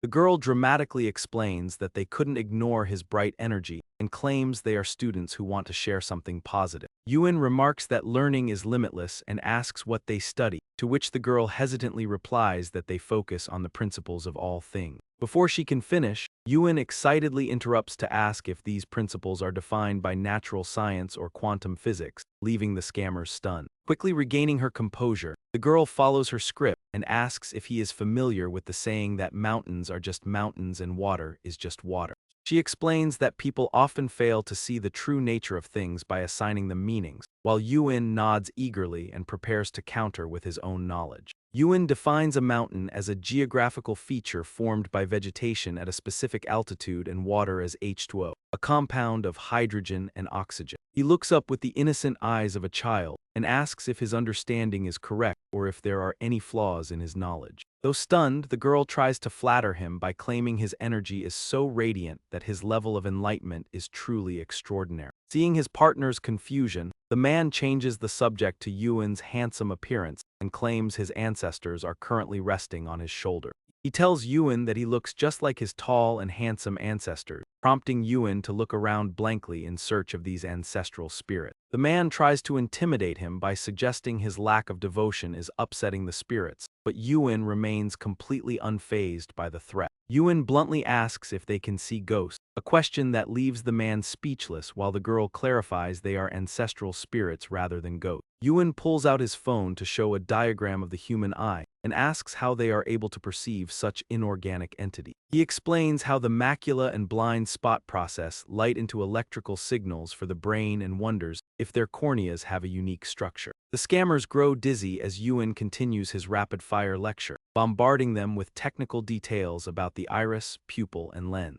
He questions if they possess a unique sensory organ, a mutation, or the ability to see energy wavelengths outside the visible spectrum. Terrified by the strange conversation, the man whispers to the girl that taking Yoon with them would lead to something terrible. Turning pale, the girl tells Yoon they have an emergency and must leave, but Yoon pauses as he begins to read her body language. Noticing her forced expression and defensive posture, Yoon realizes she is afraid and tries to explain that he is not a frightening person. The man shouts that it is not because he is scary, but because they truly have an emergency before they both promise to meet him later. The two scammers flee as fast as they can, nearly in tears, as they now view Yoon as a terrifying demon pursuing them. Yoon pleads for them to stay and share more about ancestral spirits, but he is left standing alone, watching with regret as they flee. Nearby, a man who had been filming the entire encounter on his phone can no longer contain his laughter. After finishing his recording, the man approaches Yoon and introduces himself as Chris, the creator of the White Rabbit Review YouTube channel. When Yoon repeats the word YouTube, Chris explains that he records these scams as evidence for the public, though he has never seen a reaction quite like Yoon. Chris holds up his phone and politely asks for permission to post the video, but Ewan immediately refuses, claiming it would be abnormal. Chris offers to blur his face to ease his concerns, but Ewan remains firm and emotionless, demanding that the footage be deleted. Chris desperately tries to convince him that the video serves the public interest, but Ewan ignores him and begins to walk away. Fearing he will lose the footage, Chris offers to distort Ewan's voice, but Ewan robotically repeats his demand until Chris plays his final card. Chris offers 500,000 won and then desperately shouts 1,000,000 won, causing Ewan to turn back the moment the figure is mentioned. Ewan's phone is already displaying his bank account detail, leaving Chris stunned and grimacing as if he had just bitten into a chili pepper. Chris grumbles about how quickly Ewan changed his mind while transferring the 1,000,000 won directly into Ewan's account. At a high-end restaurant, Detective Tae-yun stammers in shock when Ewan calmly requests the most expensive grade 1++ Hanwoo beef with level 9 marbling. Noticing the detective's hands trembling at the astronomical price, Ewan sighs and offers to order something else instead. Tae-yun forces a smile and insists on keeping his promise to treat him to Hanwoo, nervously signaling the waiter for 3 portions. Once the order is placed, the detective regains his confidence and thanks Ewan, acknowledging that they arrived just in time to prevent a disaster. He shudders at the memory of the desperate mukbang streamer on the window ledge and the terrifying chaos of the scene they encountered. Observing Ewan's healthy and vibrant appearance compared to his state when first rescued, Tae-yun kindly asks how he has been doing. Ewan honestly shares his efforts to lead a normal life, a statement that leaves the detective feeling somewhat surprised. Tae-yun reflects on Ewan's previous observations about the victim's plea for help and the perpetrator's specific habits and hobbies. He wonders if Ewan began studying criminal psychology to cope with his past trauma, but his thoughts are interrupted as the premium meat is served. As the beef is served, Tae-yun and Ewan both lean forward, their eyes wide with amazement at the perfectly marbled meat that looks like a work of art. With sparkling eyes and mouth watering, Ewan trembles as he picks up a piece of meat after the server suggests trying it with salt first. Staring intently at the morsel, he quickly places it in his mouth and experiences an explosion of sweetness and melting fat. The taste creates a sensory experience beyond imagination, leaving him speechless and prompting a worried inquiry from Tae-yun. Tae-yun wonders if the boy bit his tongue, but after trying a piece himself, he marvels at how it melts in his mouth and is worth every penny. Seeing Ewan still in a daze, Tae-yun jokingly threatens to eat his portion to snap him back to reality. Ewan quickly recovers and eagerly asks for another piece, making Tae-yun laugh as the boy settles into a period of precious peace. He spends his days studying hard while his parents bring fruit for the siblings, and he even begins to help Bomi with her schoolwork. His bond with Harem deepens through outings and library study sessions until the day of the big exam finally arrives. Amidst the chilly autumn air and rustling leaves, banners of encouragement hang high at the school gate as people cheer for the students. While well wishes for the seniors echo through the air, Ewan looks up and slowly walks toward the entrance. A large banner from Jin Shin High School wishing candidates success seems to welcome him to a new chapter in his quest for a normal life. At the District 10 testing site, Jin Ewan quietly navigates through the tense crowds and cheering supporters to find his assigned room. He takes off his coat and sits down, silently telling himself to begin as the teacher hands out the exam papers. Once the exam concludes, Ewan walks out of the school gate with his head in his hands, feeling as though he made an irreversible mistake. He watches other students chatting happily with their families and recalls his parents saying they only care about his health and a normal life. Letting out a heavy sigh, he imagines his family waiting for him with bright smiles and wonders how he will break the news to them. As soon as he opens the front door at home, Bomi runs out to ask him how he performed on the test. Before he can even say a word, his miserable expression tells the whole story, leaving Bomi shocked by how devastated he looks. Ewan remains completely silent. Ewan walks past his sister and heads straight inside, leading Bomi to worry that he performed poorly on his exam despite his previous ease with the material. When she hesitantly asks if something went wrong, Ewan dejectedly admits he overestimated himself, leaving Bomi shocked and wondering if stress caused him to fail.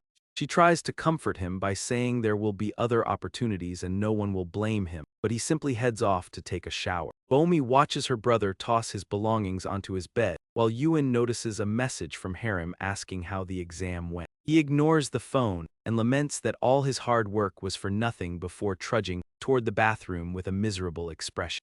Seeing her brother so uncharacteristically defeated, Bomi wonders how to console him just as her mother calls to check if he has returned. Her mother asks about a special meal, but Bomi whispers that Yuen seems depressed over his performance, prompting her father to frantically grab the phone. Her father asks for confirmation of Yuen's disappointment and tells Bomi to reassure her brother that everything is fine. He promises to bring home delicious food, and as the call ends, Bomi asks the freshly showered Yuen if he made many mistakes, only for him to interrupt her in despair.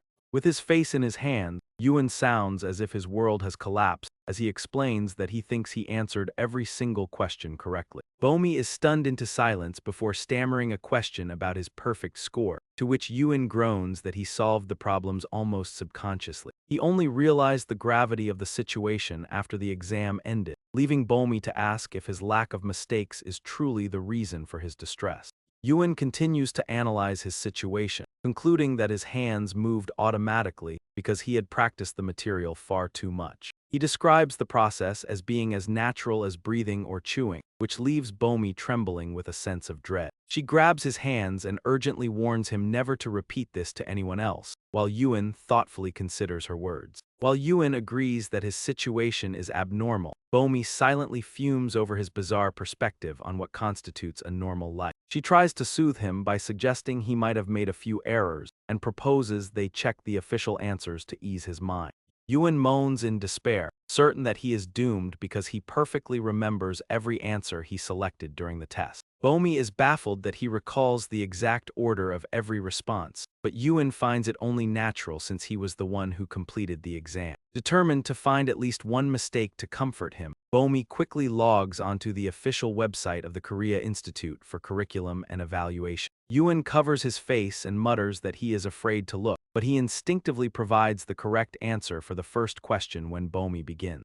Bomi cheers as he gets it right, and Yuen gloomily recites the answers for the next 4 questions, leaving her stunned by his perfect memory. Every answer is correct, and before Bomi can react, Yuen continues reciting the remaining answers in a monotonous, machine-like voice. After Yuen finishes, Bomi remains silent, prompting him to peek through his fingers and ask if she is still paying attention. Startled, Bomi confirms she is listening, while Yuen asks with a glimmer of hope if he managed to get any of the questions wrong. Bomi double-checks the results and awkwardly confirms they are all correct, then tries to comfort her devastated brother by suggesting he might have failed other subjects. Yuen provides the math answers in a lifeless tone and repeats his question, desperately hoping for a different outcome this time. He internally screams for at least one mistake, but Bomi remains silent and looks at him with an incredibly serious expression. Bomi takes his hand and tells him not to be disappointed, a statement that makes Yuen feel as though his entire world is collapsing in failure.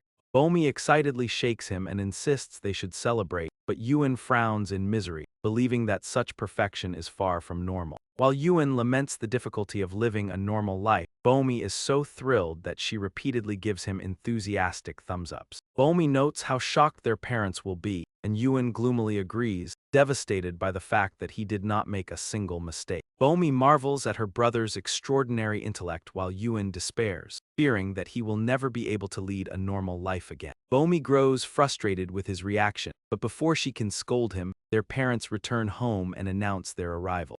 Bomi immediately rushes to the door to greet her parents and tells them she has incredible news to share. She announces that Yuen earned a perfect score on the CSAT, leaving her mother shocked since Bomi had previously said he did poorly. Bomi explains they just finished checking the answers, and as a weak Yuen appears, his father drops his shopping bags in utter disbelief.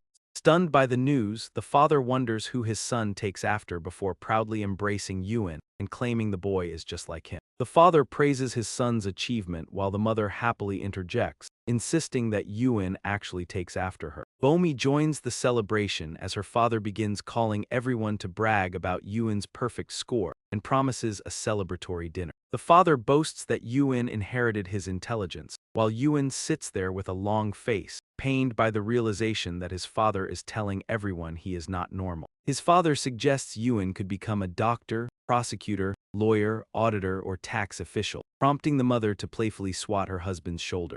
After telling her husband not to pressure their son, the mother gently asks Yuen which university he wants to attend, to which he replies that he wants a normal one. His answer leaves the family stunned, and when Bomi stammers to ask about his intended major, Ewan admits that he has not decided yet. Back in his room, Ewan searches for the professions his father mentioned, finding information on prosecutors, tax officials, and architects. While considering becoming a doctor, he realizes all these professions share a common trait. They operate within a framework of strict rules and regulations. He digs deeper into the lives of successful people in those fields until the profile of a famous prosecutor appears on his screen. The profile belongs to Hong Jin Mayang, born in December 1975, who works at the Seoul Central District Prosecutor's Office and graduated from Seoul National University Law School. Seeing that the prosecutor passed the bar exam in 2000, Ewan stares at the screen as a new idea begins to take shape in his mind. Ewan continues browsing profiles of successful people, noting that Dr. I.M. Jun graduated from IS University and accountant Shin Dongmin graduated from S University. He concludes that since most successful people graduated from S University, it must be the most normal school, and he steps out to solemnly announce this to his family. He declares his decision to attend S University like a normal person, leaving his parents and Bomi stunned by his definition of a normal school. His father suddenly snaps out of his shock and joyfully agrees, noting that Harvard certainly wouldn't be considered normal and encouraging his son's choice. He tells Ewan to aim for that normal university, and as winter arrives with heavy snow, Ewan sits on a high-speed train taking a boiled egg and soda from his bag. Thinking happily about how he has always wanted to do this, he cracks the egg against his forehead so hard that the impact brings tears to his eye. He peels the egg, takes a large bite, and washes it down with a long drink of soda, feeling as though the whole world has brightened as his eyes sparkle. Realizing why people enjoy eating on trains, he appreciates the perfect combination before getting off at his stop and boarding a bus. He walks toward a secure building where a staff member asks him to sign some documents before leading him into a small room. Standing before a thick pane of glass, he is told to wait a moment and stares silently at the heavy iron door on the other side. The face of the man who imprisoned him for 12 years flashes before him, accompanied by the memory of a disgusting voice asking if he needs to be beaten to understand. The iron door opens as the police laid in the man named B, the one who had kidnapped Ewan. Ewan remains silent with an unusually calm gaze, but B becomes agitated and screams upon seeing him, demanding to know why he is there. B asks if Ewan came to mock him while Ewan stays silent, prompting B to laugh maniacally and mockingly gesture toward his ears, reminding Ewan of his deafness. B mouths malicious words slowly, asking his victim how he is doing and accusing Ewan of being the one who killed his entire family. The police officer shouts at prisoner 2038 to be quiet, but despite the man's frantic screaming, Ewan sits in silence, no longer feeling any fear. Feeling no emotion toward the man, Ewan feels as though he is standing before the door of the old warehouse, finally realizing he is completely free. Ewan turns away from the nightmare in his mind, stands up, and leans toward the glass to look directly at B without flinching. With a clear and cold voice, Ewan asks why their roles have reversed and if the man is now afraid of him, leaving B stunned and enraged. B is shocked that Ewan can speak and hear, but Ewan ignores him and points out that prisoner 2038's voice is trembling. Ewan mentions how B's family members died one by one from heart attacks and poisoning, causing B to lash out until the officer orders him to lower his hand.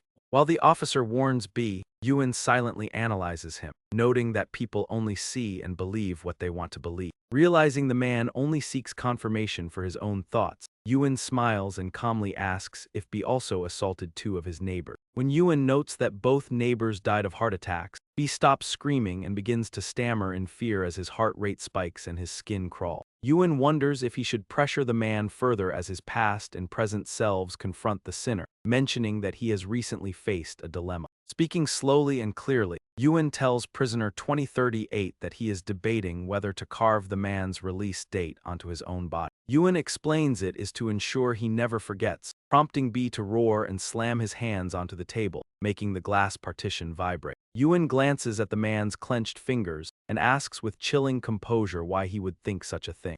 Claiming to be merely concerned for the man's health, Ewan suddenly asks if he is still keeping a diary. The question punctures the man's arrogance, as memories of the long nights he spent writing in his notebook come rushing back. The man turns pale and wonders how Ewan could possibly know that, while a strange and almost manic smile spreads across Ewan's face. For the sake of the man's health, Ewan begins giving advice like a dedicated doctor, telling him never to eat until full, to stop as soon as he feels satisfied, to exercise moderately, and to avoid the sun. Ewan's smile widens with a hint of morbid excitement as he mentions that he has even deposited some money into the man's prison commissary account. Seeing the horror on Mr. Park's face, Ewan calmly explains that while the amount is small since he hasn't started working yet, he will continue to send it regularly. Ewan calculates that every coin sent will serve as a constant reminder, an invisible thread tightening around the man's mind to ensure he can never truly escape, even behind bars. When Ewan suddenly stands up, Mr. Park recoils in a panicked instinct, losing his balance and falling flat onto the floor. The man begins to scream in a frenzy, accusing Ewan of being a murderer who killed his entire family and all of his neighbors. Ewan watches silently as the man becomes nothing more than a boring, ordinary prisoner, while a guard rushes in to restrain prisoner 2038, who hysterically claims that one of Ewan's henchmen is watching him. Thinking that the man is still somewhat interesting, Ewan bows politely and bids him farewell before exiting the subway station as the soft, white flakes of the season's first snow begin to fall. He reaches out to let a snowflake melt in his palm, his brain automatically analyzing the physics of ice crystals forming around water vapor and falling due to gravity.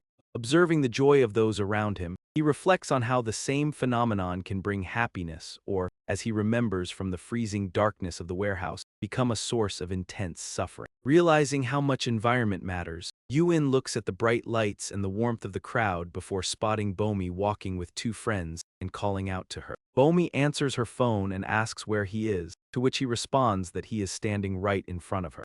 Startled, Bomi looks up to see her brother smiling and waving, and she cries out in delight as she runs toward him like the falling snow. With a smile as bright as sunshine, Bomi rushes to him, ignoring the slippery path and keeping her eyes fixed solely on her brother. Confirming to himself that environment is indeed everything, Ewan smiles and opens his arms to pull his little sister into a warm embrace. He questions if he is truly happy in this current environment, and when Bomi asks where he has been, he tells her he was meeting an old acquaintance. He adds that it was someone he likely won't ever need to see again, while Bomi's friends watch from a distance, whispering in awe about how incredibly cool her brother looks. Ewan reaches into his bag and pulls out a carefully wrapped container of food, offering it to Bomi to try. He explains that he kept the takoyaki wrapped so it wouldn't get cold, and the next morning, as the first plum blossoms bloom, Ewan arrives at a university campus.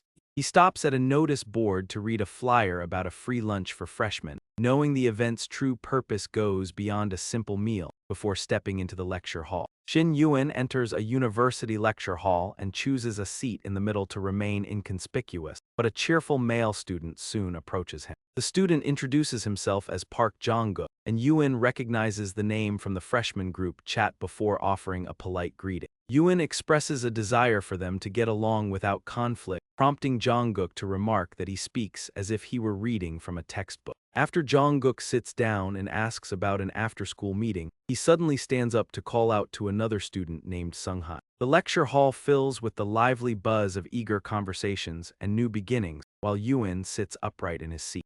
Ewan feels a quiet sense of joy at finally experiencing his first university lecture as the professor enters and welcomes the class. The professor introduces himself as the business management instructor and immediately asks the students for their definition of business. The room falls silent as Ewan tries to remain unnoticed, prompting the professor to call on a student wearing a blue shirt to answer. The student in blue suggests business is about leading a company, while another student in white defines it as managing and operating an enterprise. When asked what a leader should excel at, the girl next to Ewan stammers about planning and giving directions before the professor turns his attention to Ewan. Realizing he was targeted for sitting in the middle, Ewan stands up and provides a concise answer, stating that leaders must be skilled in persuasion. As the professor asks for further explanation, Ewan recalls a flyer he saw regarding a competition for stock market geniuses. Using the flyer as a relevant example, Ewan explains how a securities company might organize a stock trading competition. He notes that while participants focus on the prize money, the event is actually a sophisticated method of persuasion, used to identify naturally gifted traders. By offering scholarships and internships to winners, the company creates a binding relationship from the start, leaving the professor impressed and Jungkook stunned. Ewan continues his explanation with the depth of a thesis presentation, describing how advertisements can place the human brain into a state similar to hypnosis. He explains that business leaders use this technique to convince people to want and own products, a process commonly referred to as marketing. He concludes by stating that, in a broader sense, the entirety of civilized society is built upon the fundamental principle of persuasion. As the lecture hall falls into a stunned silence, Ewan innocently raises his hand to ask the professor when the actual lecture will finally begin. While Ewan simply hopes for a normal class experience, his classmates realize that he has already delivered the entire lesson himself. The professor snaps back to reality and applauds the excellent answer, wondering if this student was the top-ranked freshman. As the rest of the class joins in the applause, Ewan frowns and realizes that living a normal life is much harder than he anticipated. The professor begins the formal lecture on effective organizational management, much to Ewan's excitement as the course finally gets underway. Ewan nods along attentively as the professor explains the core concepts of business, though he realizes he is already familiar with the material. Resting his pen against his chin to appear deep in thought, Ewan considers how leadership involves motivating others while control ensures everything follows the plan. Feeling a bit dejected because he has already read all of this in books, Ewan notices the student sitting next to him looking over in surprise. Fearing the professor might have noticed his lack of focus, Ewan reminds himself to stay alert until the lecture concludes at exactly 10:58. After the professor dismisses the class for lunch, the students begin to file out, and Ewan prepares to finally taste the university's legendary food. With eyes sparkling in anticipation, Ewan watches the lecture hall empty as students exchange farewells and head toward the cafeteria. Arriving at the bustling and crowded cafeteria, Ewan is impressed by its sheer size and quickly joins the line of people waiting for food. After getting his tray and finding a seat, Ewan begins eating with the ferocity of a starving tiger, leaving those around him wide-eyed with shock. His tray is empty in an instant, and as he sets down his spoon, Ewan notes that the food lacks a strong umami flavor. Attributing the blandness to the nature of mass-produced meals, Ewan feels his phone vibrate with a message from Detective Kim Tae-yoon asking if he is busy. Ewan replies that he has just finished eating and is free, prompting an immediate phone call which he quickly answers. The detective mentions a difficult case involving 100,000 won, triggering memories of their past collaborations and the generous rewards Ewan received. He recalls previous discussions about suspect alibis and video evidence where the detective had thanked him for his valuable insight. Returning to the present, Ewan clears his tray and reflects on how efficient this method of earning money has become for him. Ewan asks for the case details to be sent over, but the detective suggests meeting in person once Ewan is finished with his responsibility. Just then, a notification arrives informing Ewan that his 2 o'clock afternoon class has been cancelled due to the professor's personal reason. Ewan immediately replies that he is now free and asks for a location, but the detective tells him to wait at the school gate for a pickup. Tae-yoon arrives and is impressed by Ewan, noting that he looks like a handsome college student now. Tae-yoon remarks that University S is no ordinary school before Ewan asks for details about the current case. Tae-yoon suggests talking in the car and reaches for a file, but Ewan surprises him by asking to go directly to the crime scene. Ewan explains that humans learn from experience and that direct observation provides the most accurate data for analysis. Ewan expresses his desire for first-hand experience, and Tae-yoon eventually agrees to take him to the scene. They arrive at an old residential building, where the third-floor crime scene is cordoned off with yellow police tape. Tae-yoon thanks the officer on duty and asks Ewan one last time if he is truly prepared to enter the room.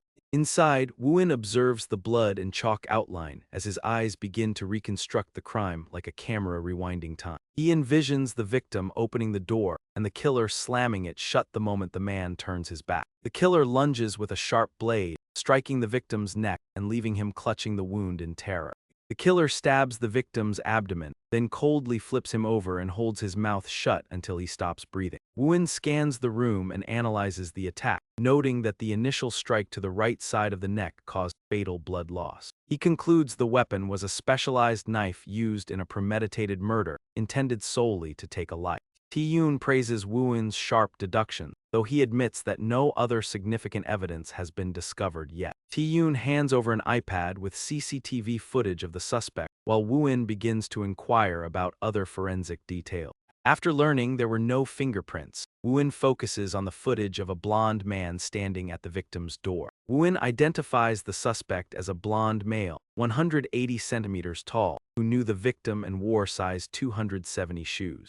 Tae-yoon confirms these observations, as Woo-in correctly deduces that the man has already been taken into custody. Woo-in expresses his doubt that the suspect is the actual killer, prompting Tae-yoon to ask for his reasoning. Although the evidence points to the man, Woo-in challenges Tae-yoon by asking if he truly believes in those findings. Tae-yoon scratches his head and helplessly admits that he cannot hide anything from Woo-in, wondering why he was even needed. The suspect insists on his innocence, and Tae-yoon's intuition suggests something is wrong as Woo-in begins analyzing the suspiciously perfect alibi, which Tae-yoon agrees with. The suspect claimed to have stayed at a motel and paid in cash, conveniently coinciding with a broken security camera and a drunken owner who could not recall his face. As the iPad video pauses on a hair found at the scene, Woo-in suggests that the murder weapon was likely a long, sharp blade similar to a sashimi knife. Woo-in explains that everything becomes clearer if they hypothesize that the killer was highly proficient in using such a specific blade. Criminals often use familiar tools to minimize variables, and a job involving constant contact with water would explain why no fingerprints were found at the scene. Despite the killer ringing the doorbell with bare hands, Tae-yoon asks if the theory is plausible, and Woo-in firmly confirms that it is. People who are constantly exposed to water and chemicals often suffer from chronic hand eczema, which causes their fingerprints to wear down and eventually disappear. Pointing to the hair on the screen, Woo-in notes that it could be animal fur, belong to someone else entirely, or even be from a wig. Woo-in confirms that the killer wore a wig not just to cause confusion, but to manipulate the entire situation. Examining the footprints, Woo-in observes that the weight was concentrated on the heels, whereas an attacker would instinctively shift their weight forward onto their toes. This indicates the killer intentionally wore shoes larger than his actual size, and Woo-in points out a strange mark on the side of the footprint. When Tae-yoon suggests the killer might have stumbled during a struggle, Woo-in disagrees, noting that the perpetrator acted with great efficiency. Woo-in explains that if a struggle had occurred at such an angle, the killer would have suffered severe ligament damage or even a broken bone. Fast-forwarding the video, Woo-in shows that the killer walked away normally without a limp, an injury that even high levels of adrenaline could not hide. Concluding that the killer used shoe lifts to alter his gait, Woo-in directs Tae-yoon's attention back to the suspect's blonde hair. He points out that a lock of hair on the right side had shifted since the killer entered, something that would not happen with natural hair in just a few minutes. As the iPad light illuminates Woo-in's thoughtful face, Tae-yoon realizes with shock that the killer deliberately wore oversized shoes and a wig.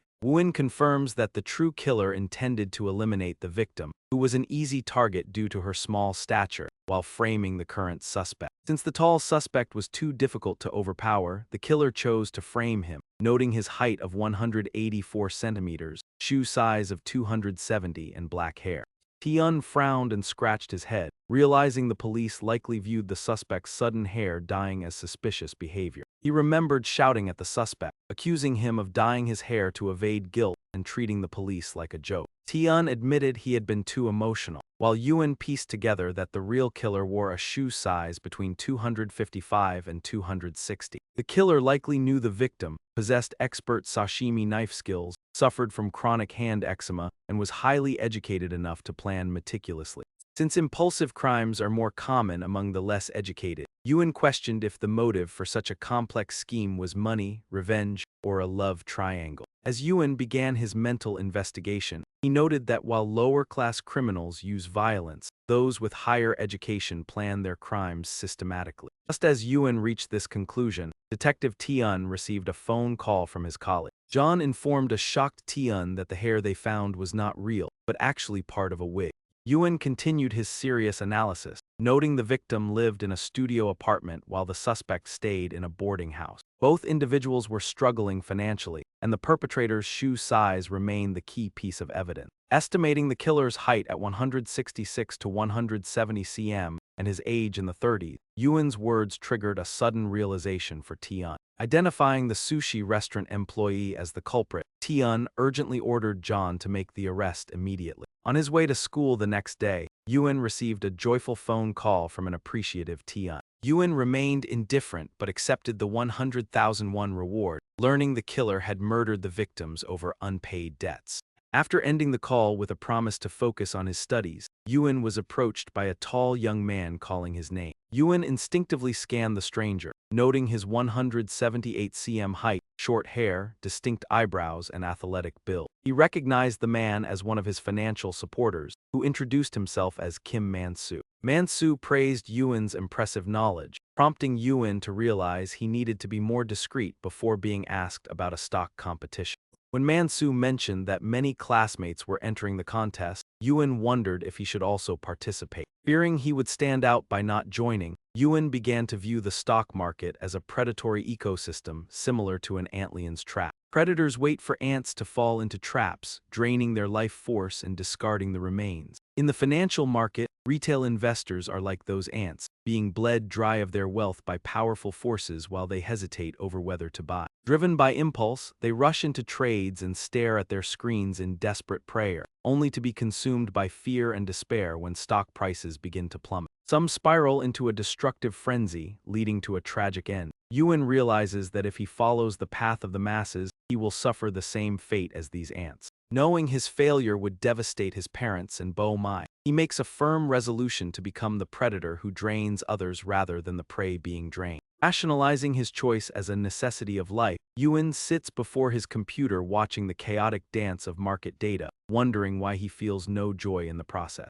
He finds the effort of being a normal person exhausting. Suddenly, a blue arrow on the screen dives toward the bottom of the chart, signaling a crash. As the stock hits its limit down, Yuan remains unnervingly calm, reminding himself that this is merely a simulation and not reality. Stroking his chin, he wonders how his second personality would handle this situation, as it possesses the insights he usually ignores. He decides to observe his own transformation. Closing his eyes, he commands his subconscious to emerge immediately, and a cunning, self-satisfied smile spreads across his face. With his alter ego now in control, he brushes his hair back with flair and stands confidently, admiring his own reflection in the mirror.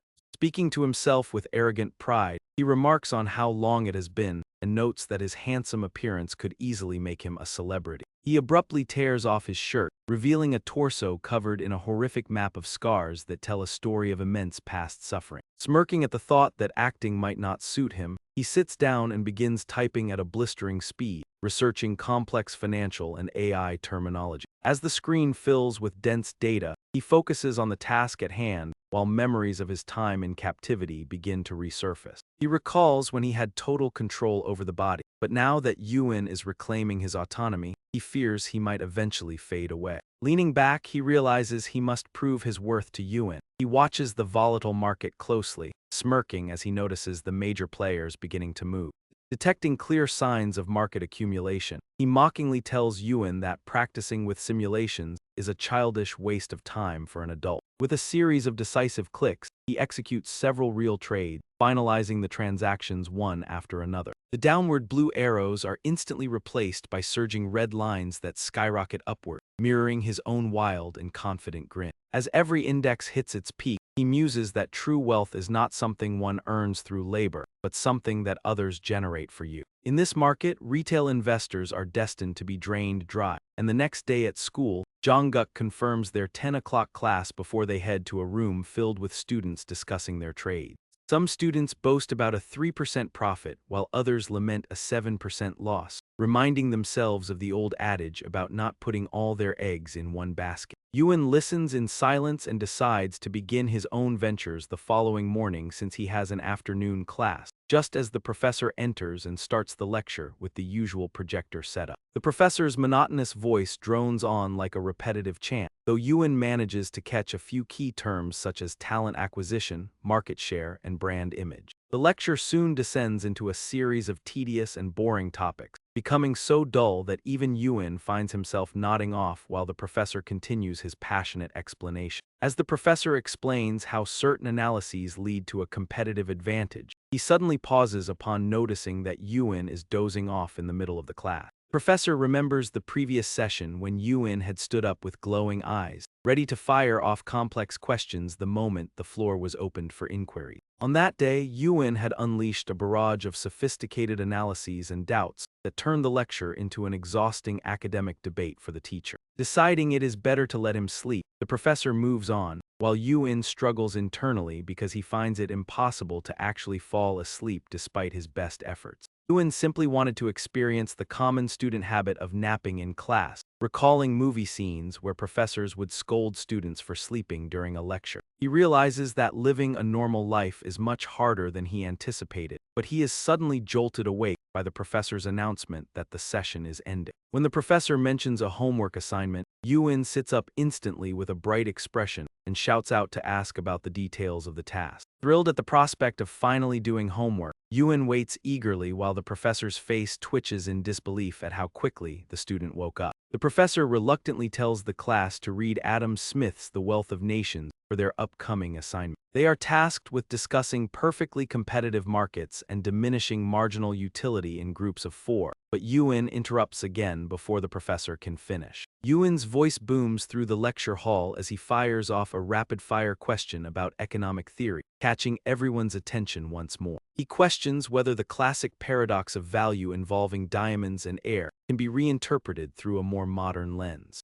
The entire lecture hall stares at Ewan as if he were an alien, confused by his obscure references and the intensity of his academic inquiry. The room fills with whispers as students wonder if he is starting another full-scale debate and question the relevance of his complex points. Unfazed, Ewan continues his sharp argument by using mukbang as an example to challenge whether the law of diminishing marginal utility truly applies to those who eat large quantities with visible enjoyment. Ewan questions if mukbang creators who force themselves to eat for profit could be considered an exception to the laws of addiction. The professor smiles awkwardly as he is drawn into the debate, admitting that gambling or gaming addictions are often viewed as similar exceptions. While the professor suggests viewing it that way, Ewan remains unsatisfied, arguing that labeling it a general addiction exception is too vague. Ewan proposes that the issue involves more than just the stomach, pointing specifically to the role of leptin, the hormone responsible for satiety. The confused students wonder if they accidentally joined an advanced biology class, as Ewan explains how leptin levels affect the sensation of fullness. He explains that low leptin leads to obesity, while ghrelin stimulates the brain to maintain addiction, resulting in a much stronger neurological response. Internally overwhelmed by the technical details, the economics professor is nonetheless impressed by the genuine curiosity shining in Ewan's eyes. Although the professor admires Ewan's sincere thirst for knowledge, he realizes they have completely run out of time for the lecture. Seeing Ewan prepare to delve deeper into the mechanics of addiction, the professor hurriedly interrupts to announce the end of class and group assignments. The professor flees the room in a rush, leaving Ewan to be immediately surrounded by classmates eager to recruit him for their groups. After being bombarded with invitations from his peers, Ewan spends his afternoon focused on a computer screen back at home. As he completes a digital transaction, Ewan reflects on the advice given to him by his second personality the previous day. Noticing signs of accumulation by major investors, Ewan repeatedly executes buy orders as his second personality had predicted. His second personality smiles with satisfaction, reminding Ewan that true wealth is generated by the efforts of others.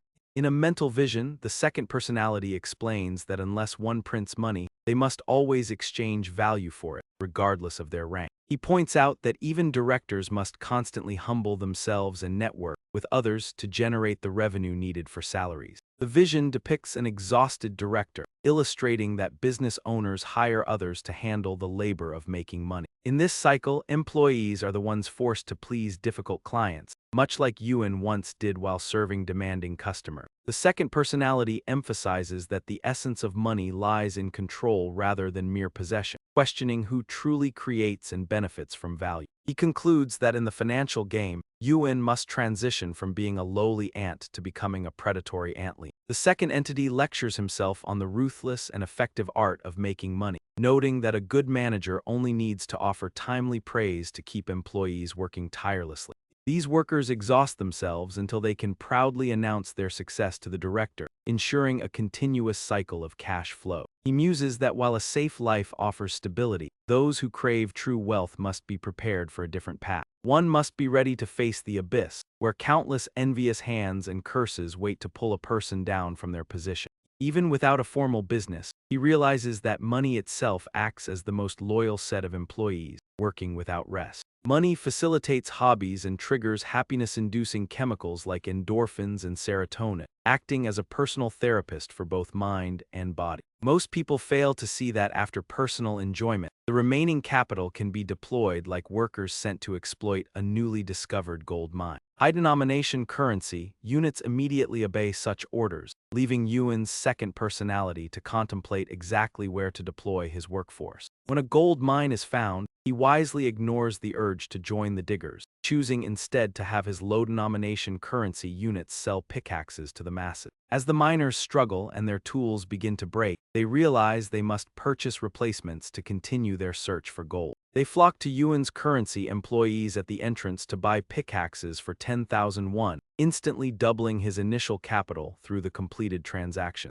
Rather than scaling up greedily, he decides to take the profits and prepare for the next opportunity, understanding that selling tools is more reliable than mining. The second personality reflects on his money as his personal workforce, knowing the most important factor is the timing and location of their deployment. He sets his sights on Cheongdam PT, analyzing how the once stable cosmetics company began to stagnate after a change in leadership 2 years prior. With the stock price having plummeted, he identifies clear signs of a market accumulation strategy and notes the 80 billion won market cap. Such a figure is easily manipulated by large investors, especially as news breaks regarding Cheongdam PT's discovery of a breakthrough hair growth treatment. As reports of Phase 3 clinical trials and the CEO's political connections surface, he concludes that only a fool would pass up the chance to buy in. A grand spectacle begins as red arrows on the electronic boards soar upward, and television networks provide extensive coverage of the company. The public becomes frenzied over news of a domestic firm collaborating with international professors to develop the world's first cure for baldness. Driven by rising prices and a surge of national pride, the masses ignore all risks and rush to buy as much as they can. From his high vantage point, the second personality looks down at the chaotic crowd, reflecting on how humans are inherently irrational and prone to following trends. He observes that people are driven by the crowd rather than their own judgment, joining in simply because something is popular to avoid being left out. As chaos erupts, the crowd panics, frantically questioning whether they should sell their holdings or flee the market entirely. On the electronic board, every green arrow plummets like a violent waterfall, crashing through the floor and sinking to the depths of the ocean under immense pressure. Yuan's second personality remains unmoved, smirking defiantly and refusing to sell as he scoffs at the idea of being fooled like the others. A vision manifests in Yuan's mind of a turbulent sea, where thousands of people are drowning and screaming desperately for help. He sits calmly on the surface, coldly treading on the hands of the desperate to use their suffering as a bridge to walk steadily across the raging waves of the market. To him, the stock market is merely a tedious game of fluctuating numbers, and he sneers at a rising red chart as if challenging its growth. The red arrow pierces through the atmosphere and into outer space, leaving him satisfied with the results before the scene shifts to the following morning. As Yuan heads out, his mother asks about his lunch, but he quickly replies that he is already full and continues on his way to school. The classroom is filled with excitement as students discuss their investment, with some regretting their involvement while others boast about their position. Dong Hun, a prominent student, loudly announces his 19% profit, prompting his classmates to gather around him in admiration of his skill. He arrogantly tells his peers to simply follow his instructions while casting a dismissive glance toward Yuan, who is surrounded by a different group. Mina expresses her surprise when she learns that Yuan has already finished reading The Wealth of Nations. Yuan calmly offers to summarize the book for the group, catching the attention of Dong Hun, who pushes a friend aside to join their conversation. Dong Hun asks the group how their stock trading is going, but Yuan's friend Jonguk admits that he is not participating in the simulation. Mina adds that she is unfamiliar with stock trading, and her directness leaves Dong Hun feeling flustered, as he awkwardly suggests that the process is quite simple. Yuan silently monitors the interaction, his left eye focused on Dong Hun while his right eye reflects Mina's presence. Dong-hun directs the conversation toward Ewan, remarking that he seems like the type of person who would participate in the competition. Ewan carefully analyzes Dong-hun's facial expression, noting the frozen cheek muscles and the asymmetrical nature of his forced, insincere smile. Ewan performs a deeper analysis, noting Oh Jong-hun's instinctive and subconscious fear toward Lim Bina. He likens the reaction to avoiding a thug's gaze, an evolutionary male trait involving fear of a group leader. Since approaching high-status women often led to exile or death, Jong-hun masks his insecurity by mockingly asking if Ewan is losing money. Ewan realizes he is being used as a foil for Jong-hun to show off and capture Lim Bina's attention. Jong-hun flaunts his luxury watch and expensive shoes while using his fabricated 19% profit as a weapon against his target. Finding the arrogant verbal attack amusing, Ewan remains silent before looking down and speaking in a dejected tone. Ewan claims to be in a miserable state, prompting a look of triumph that Jong-hun quickly hides behind a mask of concern. Jong-hun asks if the profits were disappointing, while Ewan carefully observes his microexpressions before expressing regret. Ewan explains that he accidentally used real money instead of the simulator, a revelation that leaves Jong-hun momentarily stunned. Jong-hun bursts into unrestrained laughter, mocking the absurdity of making such a foolish mistake with real currency. When asked about the loss, Ewan calmly reveals he actually made a 30% profit, instantly freezing the smile on Jong-hun's face. Ewan presents his phone screen as undeniable proof, leaving the surrounding crowd in a state of total shock. While others marvel at the accidental windfall, a horrified Jong-hun realizes that Ewan is far from an ordinary person. Jong-hun scans Ewan's cheap jacket and old phone, unable to reconcile the boy's poor appearance with his financial success. He wonders how someone wearing such cheap shoes could possibly reach the daily trading limit and secure a 30% profit. As Jong-hun searches for any weakness to exploit, Ewan continues to analyze his opponent's desperate need to feel superior. Suddenly, Jong-hun shouts and demands to see which stock was purchased, lunging forward to grab the device. In his haste, Jong-hun's hand strikes the phone, sending it flying out of Ewan's grasp. Time seems to slow down as Ewan's brain calculates the phone's weight, falling speed, and the angle of the stairs. With the data predicting the phone will inevitably shatter, Ewan focuses entirely on the singular goal of saving. Ewan immediately lowers his center of gravity and lunges forward, catching the phone just before it hits the ground, much to the surprise of the others. Jong-un stammers in disbelief at the incredible reflexes while Ewan casually replies that it is fine, but the movement causes Ewan's jacket to lift. Numerous scars are revealed around his waist, and Jong-un's eyes light up with malicious excitement as he loudly points them out to everyone.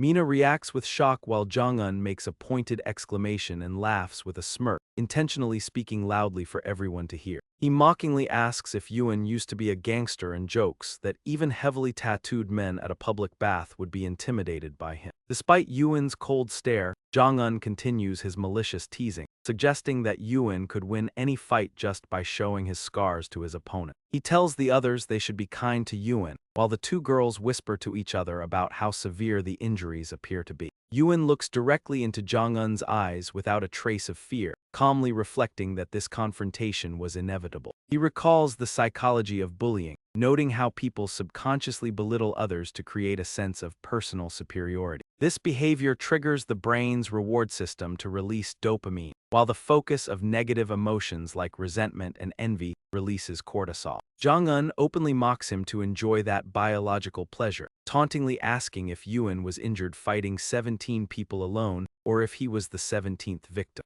Ewan calmly analyzes the situation, recognizing that Jong-un's aggressive judgment stems from an addiction to self-assertion. He realizes Jong-un is addicted to the pleasure of demeaning others and will likely continue his provocations since such habits are difficult to break. In a society where the majority are aggressors and the minority are victims, those who suffer are often marginalized as weak or abnormal. Deciding that he must align with the majority to appear normal, Ewan stands up and flashes a calculated, bright smile. He suggests they go out for drinks to get closer and offers to pay with his recent stock market profits, prompting an immediate and enthusiastic response. Mina and the others immediately agree, and Ewan realizes that she will unknowingly help him lure his target into position. He then turns to Jong-un and invites him along, flatteringly asking to learn about stocks from him, which causes Jong-un to smile awkwardly. Jong-un arrogantly claims it is not that difficult and accepts the invitation, unaware he is walking into a carefully designed trap. A blinding light shines directly on his face like the lamp of an operating table, signaling that Jong-un has now become Yuen's patient. Yuen thinks to himself that everyone will soon witness what is hidden inside the man, as he is dissected layer by layer to reveal his true nature. Ignoring that the patient is still conscious, Yuen smiles and orders the scalpel before the scene shifts to him talking on the phone outside a busy pub. Yuen asks if he can stop by to meet some new friends, and the person on the other end agrees to inform the group. Yuen enters the cozy pub where Mina mentions that Mansu could not make it, and Yuen asks if everyone has finished ordering food. Seeing the table is full, Yuen smiles and says there will be no leftovers while Dong-hun silently observes before beginning his verbal attack. Dong-hun mockingly asks if Yuen is losing sleep over stocks since he often naps in class, but Yuen is preoccupied with how delicious the tteokbokki looks. Dong-hun becomes irritated by the lack of attention, prompting Yuen to indifferently acknowledge that he is listening. Yuen claims the purchase was accidental, leading Dong-hun to act like an expert by warning him about the risks of manipulated stocks while Yuen continues eating. Yuen explains that he analyzed 19 different economic indicators and checked the prices of commodities like gold, silver, and WTI oil. After mentioning he also tracked exchange rates and online rumors, Yuen modestly attributes his success to luck despite Dong-hun's shocked reaction. Mina expresses her admiration for the 30% profit even if it was a mistake, while Yuen watches Dong-hun's visibly annoyed expression. Dong-hun is clearly frustrated as he abruptly stands up and begins pouring drinks for everyone at the table. Dong-hun remarks that such a mistake is impressive and pours a drink for Yuen, who offers a polite word of thanks. Yuen responds politely while his mind carefully dissects Dong-hun's gestures, such as placing hands on his waist to appear larger. He compares Dong-hun to a cobra puffing itself up, noting it as an instinctive behavior used to project a sense of superiority. When Mina continues to praise Yuen, he concludes from Dong-hun's defensive body language that the man dislikes her compliments toward him. Yuen realizes that Dong-hun's need to show off will prevent him from backing down and that he will soon find something else to brag about. As expected, Dong-hun changes the subject by flaunting his luxury watch and claiming a few more mistakes would allow him to buy another one. Yuen coldly evaluates Dong-hun's attempt to remain the center of attention, noting that his psychological dissection of the man has only just begun. Dong-hun loudly calls for a toast to liven up the atmosphere, and Yuen awkwardly raises his glass of soju to join the others. Yuen feels a surge of excitement as he prepares to have his first drink, while the sound of clinking glasses and cheers fills the air. As he drains his glass, the pungent liquid burns his throat, causing his eyes to widen and his brow to furrow in surprise. While his friends cheer in delight, Yuen covers his mouth to suppress his discomfort, wondering if his dislike for the spinning sensation means he is still just a child. Just as he finds the experience unbearable, his phone rings with Lee Hee-rim's name on the screen, prompting him to ask the group for permission to invite her. He politely mentions that a friend is nearby and asks if she can join, knowing full well she would show up regardless while he keeps an eye on Jong-hun. Though the group is initially taken aback, they quickly agree to let her join, and Yuen tells Hee-rim over the phone that she is welcome to come. Jong-hun is surprised to learn the friend is a woman, and shortly after, the rhythmic clicking of high heels signals her arrival at the restaurant. Hee-rim enters dressed in elegant office attire that looks completely out of place in the rowdy pub, expressing her surprise at the choice of venue. Yuen pulls out a chair for her as she introduces herself, leaving the group stunned by her beauty before Mina excitedly welcomes her. After Mina compliments her looks, Jong-hun eagerly introduces himself and asks a suggestive question about the true nature of her relationship with Yuen. Hee-rim frowns as she notices Jong-hun's cheap jacket and the luxury watch he is intentionally trying to show off. She firmly states they are only friends, as she has a deep disdain for people who try to project a false image of themselves. As if by accident, Hee-rim brushes her hair back to reveal a diamond-encrusted watch on her wrist worth hundreds of millions of won. Stunned and embarrassed, Jong-hun hides his own hand away, yet he still tries to insist they look like a good couple until Hee-rim signals Yuen to intervene. Yuen reluctantly repeats that they are just friends before turning to another friend to break the awkward atmosphere. He asks Junha if his impressive physique comes from swimming, which surprises Junha and shifts the group's focus toward the sport. The table turns into a lecture on free diving and snorkeling as Junha speaks passionately, while Yuin shifts his attention toward Mina. By skillfully bringing up her love for movies, Yuin makes the conversation feel as vibrant as a cinema, realizing how small adjustments can improve social interaction. As the others enjoy their lively discussion, Yuin calmly observes the group and notices that Oh Jong-hun is starting to feel excluded. Knowing Jong-hun's pathological need for attention, Yuin is certain that the man will not be able to remain silent for much longer. Oh Dong-hun's face is flushed from the alcohol as he abruptly turns to another friend, asking Jun-won which stocks he had purchased. When Jun-won scratches his head in confusion over the names, Dong-hun raises his voice and scolds him for not staying focused on his investment. He mockingly drags Yuin into the conversation, suggesting that Jun-won is hoping for the same kind of accidental luck that led to Yuin's big win. Dong-hun laughs at the idea of Yuin acting superior and treating everyone after one lucky break, while Yuin remains calm and begins a mental analysis. Yuin considers how alcohol suppresses the prefrontal cortex responsible for logic, while stimulating the limbic system that governs emotions and instinct. He notes that alcohol impairs judgment and fuels impulsivity, causing the social masks everyone wears to begin crumbling away. The intoxication is shattering Oh Dong-hun's facade and exposing his true character as he turns his attention to the bracelet on Jun-won's wrist. Upon hearing that the Hakuna Matata bracelet is meant to bring luck, Dong-hun erupts into a fit of malicious laughter. He sneers at the cheap accessory, telling Jun-won that luck only favors those who possess actual talent and capability. Yuin reflects that alcohol merely strips away a person's outer shell as he watches Jun-won's embarrassment and observes Dong-hun's true nature.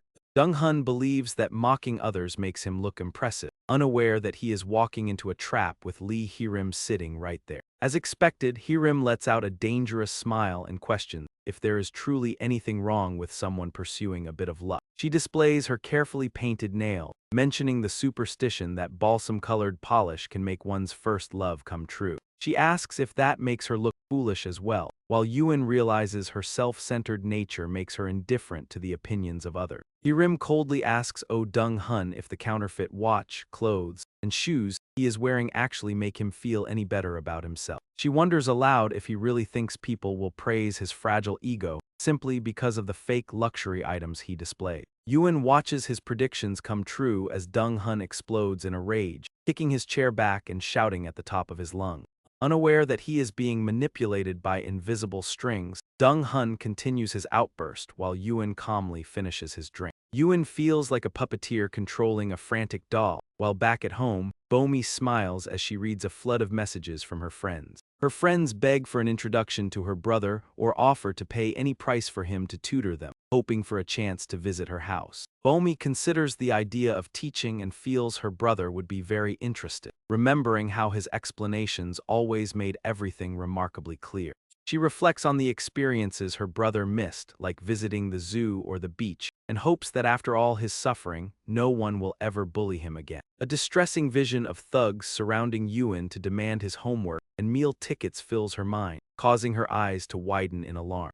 Seething with rage, she bolts upright and pummels her pillow, silently vowing that she will never forgive anyone who dares to treat her brother that way. The sound of her punching the pillow is so loud that her mother calls out from another room to ask what is happening. The noisy atmosphere suddenly settles as Harem speaks up in a sharp and direct manner, stating that she is also curious to know the truth. Her gaze remains fixed sternly on Oh Jong-hun. Harem looks at the drunk, red-faced man and asks if he wears those fake luxury items believing they can bolster his cheap pride. Jong-hun roars in response as his smugness instantly transforms into a fit of rage. Yuin watches silently as Harem's contempt for the pathetic man grows, while Jong-hun tries to hide his embarrassment by shouting about the fake goods. Harem smirks and compares him to a child bragging about cheap candy, leaving Jong-hun to stammer about her judging him at their first meeting.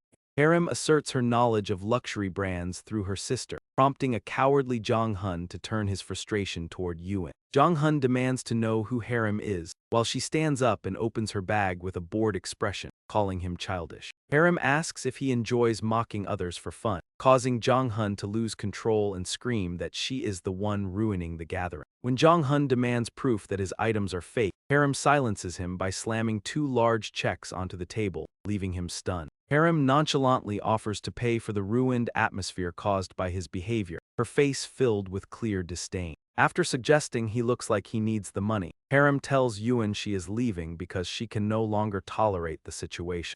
Harem walks away with confidence, leaving the group in stunned silence until Jong-hun begins shouting at Yuen about her friend's behavior. Yuen coldly reveals that Harem is the daughter of the SH Group chairman, causing the room to freeze at the mention of the massive conglomerate. Following a brief silence, Jong-hun screams in disbelief about her identity, which Yuen calmly confirms. The group whispers about Harem's aura and Yuen's connection, while suspicious eyes turn toward Jong-hun and his supposedly fake luxury goods. They question why he has no car despite his claims and suspect his stock market stories are lies, while Yuen watches his character being stripped bare. Yuen realizes Jong-hun is being read like an open book, and the infuriated man stands up, announcing he is stepping outside. He rushes out and irrationally screams for Harem to stop, chasing her while hurling insults about her status as the chairman's daughter. Harem looks at him with utter contempt, stating her identity is none of his business, and mocking his foul smell and fake perfume. As a purple-faced Jong-hun prepares to attack, a tall bodyguard steps in front of Harem and issues a deep, threatening challenge. Jong-hun immediately cowers and tries to explain himself before the scene shifts to the university library the following morning. Yuen places 3 thick research volumes on the table, leaving Mina astonished at how he gathered them and how he could ever finish reading them. Explaining that this is simply his process, Yuen begins flipping through the documents with incredible speed, his eyes scanning like a machine. Within seconds, he processes and stores every page in his mind, leaving his teammates staring in utter disbelief and shock. After finishing the rapid scan, Yuen tells his stunned group to use the papers for reference while he prepares a summary. On his way to the restroom, Yuen encounters Jong-hun and casually asks if he is there for group work. A flustered Jong-hun confirms he is, but he is suddenly struck by the humiliating memories of their previous encounter. Recalling how Yuen exposed his fragile ego and called him a fraud, Jong-hun feels judged and incredibly immature. Avoiding eye contact, Jong-hun awkwardly stammers that he only returned to retrieve a forgotten laptop. As Jong-hun flees in a panic, Yuen watches him go, confident that the man will no longer cause him any trouble. Satisfied that he has restored some normalcy to his life, Yuen considers the matter resolved through a natural chain of events. His attention shifts when he overhears 2 passing students debating whether to have black bean noodles for dinner. The mere mention of the dish triggers a vivid craving in Yuen, making him imagine the rich sauce and glossy noodle. He recalls Detective Taehoon's promise to treat him to black bean noodles and sweet and sour pork at the police station. Meanwhile, at the station, Taehoon smokes a cigarette while his weary colleague John asks about their next assignment. Taehoon notes John's gloomy appearance and correctly deduces that his recent blind date was a total failure. John laughs and teases Taehoon for trying to mimic Yuen's sharp observation, calling him a sparrow trying to act like an eagle. Taehoon grumbles a retort before the two of them are suddenly forced to rush back out to a new emergency. Frustrated by the recent wave of gruesome crimes, Taehoon wonders if a grim reaper has taken up residence in their district. Vowing to bring the perpetrators to justice, he drives toward a crime scene at a house where the air is thick with the scent of death. Upon arriving at the rooftop, Taehoon questions a forensic officer who is busy photographing a suspicious foam box. Taehoon's eyes widen in shock as he looks inside, his chest tightening with a surge of fury toward the monster responsible for such a sight. The box contains mangled and bloody human remains, forcing Taehoon to suppress his nausea as he struggles to speak with a trembling voice. The victim is identified as 21-year-old Baek Jong-hee, the son of the homeowners, and Taehoon feels a heavy weight in his heart as he goes to face the parents. Knowing that catching the killer is the only true comfort, he offers his condolences and prepares to ask the grieving couple some difficult questions. Before he can begin, the distraught father lunges forward and grabs Taehoon by the shoulders, desperately pleading for the detective to catch the culprit. While calming the father, Taehoon notices the mother sitting dazed on the floor with bloodshot eyes and calls for an ambulance before she faints. Amidst the chaotic noise of sirens and shouting, Taehoon turns to the forensics team to ask if any new evidence has been discovered. A weary forensic officer lowers his mask and admits they have found nothing significant yet, remarking on the sheer depravity of the perpetrator. Taehoon frowns at the suggestion that this is a serial offender and orders an immediate review of all security cameras in the area to track the killer's movement. His phone begins to vibrate, and seeing Shin Yuan's name on the screen provides an immediate boost to his morale and energy. Ready to treat the boy to whatever he wants to eat, Tian answers the call just as Yuan is walking out of the school gates after class. Tian is pleasantly surprised when Yuan greets him, noting that it is rare for the boy to be the one initiating the phone call. As Yuan asks if he has eaten dinner yet, his friends Mina, Mansu, and Jian Wu can be heard complaining about their exhaustion in the background. The students grumble about their hands aching from exams and demand a taxi, while Tian informs Yuan that he will have to skip dinner tonight. Yuan immediately guesses that Tian is at a crime scene and asks if he can come to the site to offer his assistance. Tian grins at the suggestion and responds with an enthusiastic shout that nearly deafens the boy on the other end of the line. The detective's loud outburst forces Yuan to pull the phone away from his ear and leaves his group of friends stumbling in confusion. Completely oblivious to the disruption he caused, Tian continues to boisterously proclaim how much he needs Yuan's help with the case. He begins to boast about Yuan's exceptional criminal profiling skills, until a nearby officer clears his throat to remind him to keep his voice down. Tian lowers his voice and apologizes before asking Yuan if he is truly prepared to handle the gruesome details of a dismemberment case. Wu In assures Ti-Yun he is fine, prompting the relieved but still concerned detective to invite him over immediately with the promise of a beef dinner afterward. Wu In declines the offer, citing the law of diminishing marginal utility and explaining that even the best food becomes monotonous if eaten too often. After a confused Ti-Yun questions the law he mentioned, Wu In suggests they instead have black bean noodles and sweet and sour pork at the station. Ti-Yun is left speechless by the idea that Wu In is visiting a gruesome murder scene just for noodles, right as Jun approaches to address the captain. Ti-Yun urgently orders Jun to pick up Wu In before the young man can change his mind about the menu, leaving Jun puzzled by the mention of food. Ignoring Jun's confusion, Ti-Yun informs Wu In of the pickup, but Wu In insists on making his own way there once he receives the address. As the sun begins to set, Wu In arrives at the residential area where Jun greets him, insisting that he should have been allowed to provide a ride. Jun's cheerful greeting is met with a sharp glare from Wu In, who remarks that such an arrangement would have been highly unusual. Wu In explains that being escorted by a police car under public scrutiny is abnormal, though Jun counters that Wu In's presence at the scene is equally strange. As they walk together, Jun suggests that Wu In leave his backpack in the car, noting that he looks exactly like a typical university student. Wu In confirms his student status before Jun playfully challenges him to guess what he had for lunch as a warm-up exercise. Wu In correctly identifies the beef tripe soup immediately, much to Jun's amazement, though the deduction was simply based on Jun's unbrushed teeth. Upon entering the apartment, Wu In begins analyzing the layout while Jun announces his arrival to Ti-Yun, though Wu In skips all pleasantries. Wu In immediately asks for the location of the body, prompting a surprised Ti-Yun to remark that he is acting more like a forensic expert than a guest. Ti-Yun explains the body has been moved to the morgue and confirms he has seen photos when Wu In asks about the evidence and the first witness.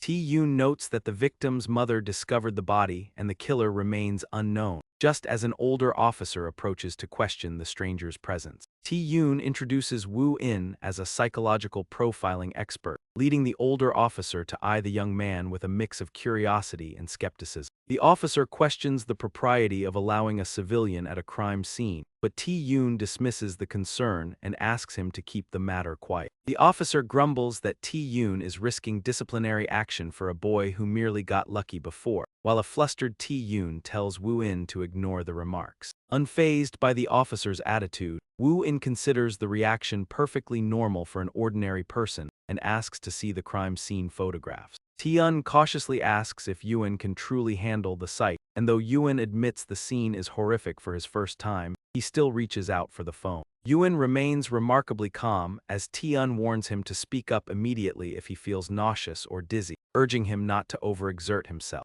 As Yuan takes the phone, Tian continues to hover and tells him to swipe for more photos, prompting Yuan to give the meddlesome detective a helpless look. Yuan focuses on the image, his eyes widening as he begins to analyze the crushed body parts shown in the photograph. Noting that the cuts are too jagged for a circular saw, Yuan concludes a hand saw was likely used as his mind enters a private world of deduction. He envisions himself before a table of weapons, eliminating each one until he notices a small evidence bag and wonders about its contents. Tian explains the item was found inside the body and awaits analysis, but Yuan immediately identifies the material as thread and fabric fibers. Yuan suggests the fibers come from the cloth gloves used when handling meat before kneeling to observe the strangely clean styrofoam box. Tian is surprised by the observation of the ice box, as Yuan deduces the killer was likely an acquaintance who knew the family's habit of locking the gate. Frowning, Yuan points to a section of the wall that appears unusually clean, suggesting the killer wiped it while climbing over. Yuan envisions the culprit's movements, concluding from the scuff marks that the killer is roughly 170 cm tall, older, and lacks athletic coordination. After learning only the father is home while the mother is hospitalized, Yuan asks to enter the house where John is already questioning the man. Tian encourages Yuan to examine the surroundings, and Yuan notices a trophy cabinet filled with awards but devoid of any family photographs. Seeing only photos of the father's past victories, Yuan notes the man's vanity and the contrast between the expensive furniture and signs of business failure. Yuan approaches the father to ask about potential enemies, but the man reacts with confusion and an angry, defensive denial. Despite the father's insistence, Yuan recognizes his defensive posture on the sofa as a freezing reflex, indicating he is trying to force others to believe him. Yuan urges the man to think carefully about who might hold a grudge, but the father only mutters that he has never harmed anyone in his life. Yuan probes further by mentioning a butcher shop, causing the father to freeze while John and Tian look on with growing suspicion. The father leans toward Yuan in a clear sign of engagement, prompting Yuan to carefully observe his desperate need for more information. When Yuan simply repeats the words butcher shop, the father suddenly becomes extremely agitated. Overcome with rage, the man smashes his phone and screams, wondering if Lee Sung-baeum is the culprit. Yuan remains silent and observes as the father leans back in his chair, trembling violently and shouting in agitation. His voice cracks with pain as he questions if that man killed his son, while Yuan asks in a flat, emotionless tone. Yuan asks if Lee Sung-baeum works at a butcher shop, and upon the father's confirmation, he begins piecing the facts together. He carefully observes the man's body language as he covers his face, perhaps finding the truth too painful to confront. It could also be a natural defense mechanism to hide something, and after a long silence, the father finally speaks. He mentions a man who spread rumors about his son raping his daughter, identifying the butcher, Lee Sung-baeum. Convinced of the butcher's involvement, the father screams for his arrest, swearing to kill him despite their previous peaceful settlement. The man stands up like a wounded animal and tries to rush out, but an investigator quickly moves to restrain and calm him. Ignoring the pleas for calm, the father demands the butcher's arrest as Yuan leaves with the information he needs, followed by Ti-yoon. As screams echo behind them, they reach the balcony where Ti-yoon curiously asks how Yuan knew the man worked at a butcher shop. Ti-yoon wonders if Yuan has a sixth sense, but Yuan finds the connection obvious and begins to explain his reasoning. Speaking clearly as if reading a report, Yuan notes the killer's audacity in leaving body parts right at the victim's doorstep. This boldness suggests a meticulous and confident individual who calculated exactly when the house would be empty. Yuan wonders why such a person would leave evidence, while Ti-yoon suggests he might have overlooked the threads and fibers. Yuan agrees that while the killer is organized, he also displays certain disorganized and messy behavior. The culprit likely observed the residents closely and knew their habits, suggesting he might even be an acquaintance. He might be someone who socializes with them, and based on the clues, Yuan suspects the killer is an older man with slow reflexes. Turning his attention to the disorganization, Yuan notes that the cuts on the body resemble those made by professional butcher saws. However, the rougher edges suggest the killer used a hand saw to mimic the appearance of a professional power saw. Yuan explains that the scene was staged, questioning why a meticulous killer would accidentally leave behind thread and lint. He points out that a professional butcher like Lee Sung-baeum is trained to spot and remove any foreign debris from meat. Ti-yoon realizes the killer intentionally used a butcher's saw and left evidence to frame someone else for the crime. Yuan confirms this, adding that the killer used ice packs to slow decomposition and manipulate the estimated time of death. While everything seemed carefully calculated, certain details were clearly staged to mislead the investigation. The killer only revealed what he wanted them to see, placing the hand saw and lint in overly convenient location. Detective Kim Ti-yoon is impressed by this insight but Ewan dismisses it as a simple observation of human nature. Ewan remarks that people only see and believe what they want to, finding this aspect of humanity quite fascinating. When Tae-yoon calls him a genius for his quick and accurate deduction, Ewan's expression immediately turns cold. Tae-yoon quickly corrects himself by saying Ewan is just ordinary, which seems to satisfy the strange boy. Returning to the case, they agree that the real killer is deliberately trying to frame the butcher, Lee Sung-bae. Tae-yoon realizes the killer planned for every security camera and black box to lead the police directly to the butcher shop. Though it feels like a distraction similar to the previous wig case, Ewan asks to re-examine the thermal container.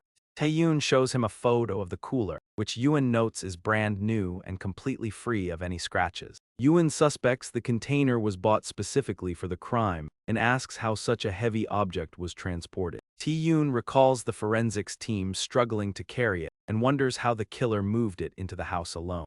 Tae-yoon initially suggests the killer climbed the wall, but then realizes the heavy box would have left visible marks. They both fall silent, puzzled by how the killer moved the box so cleanly and what the motive for such a complex setup was. A policeman reports that CCTV near a convenience store captured a suspicious man in a delivery uniform and a vehicle.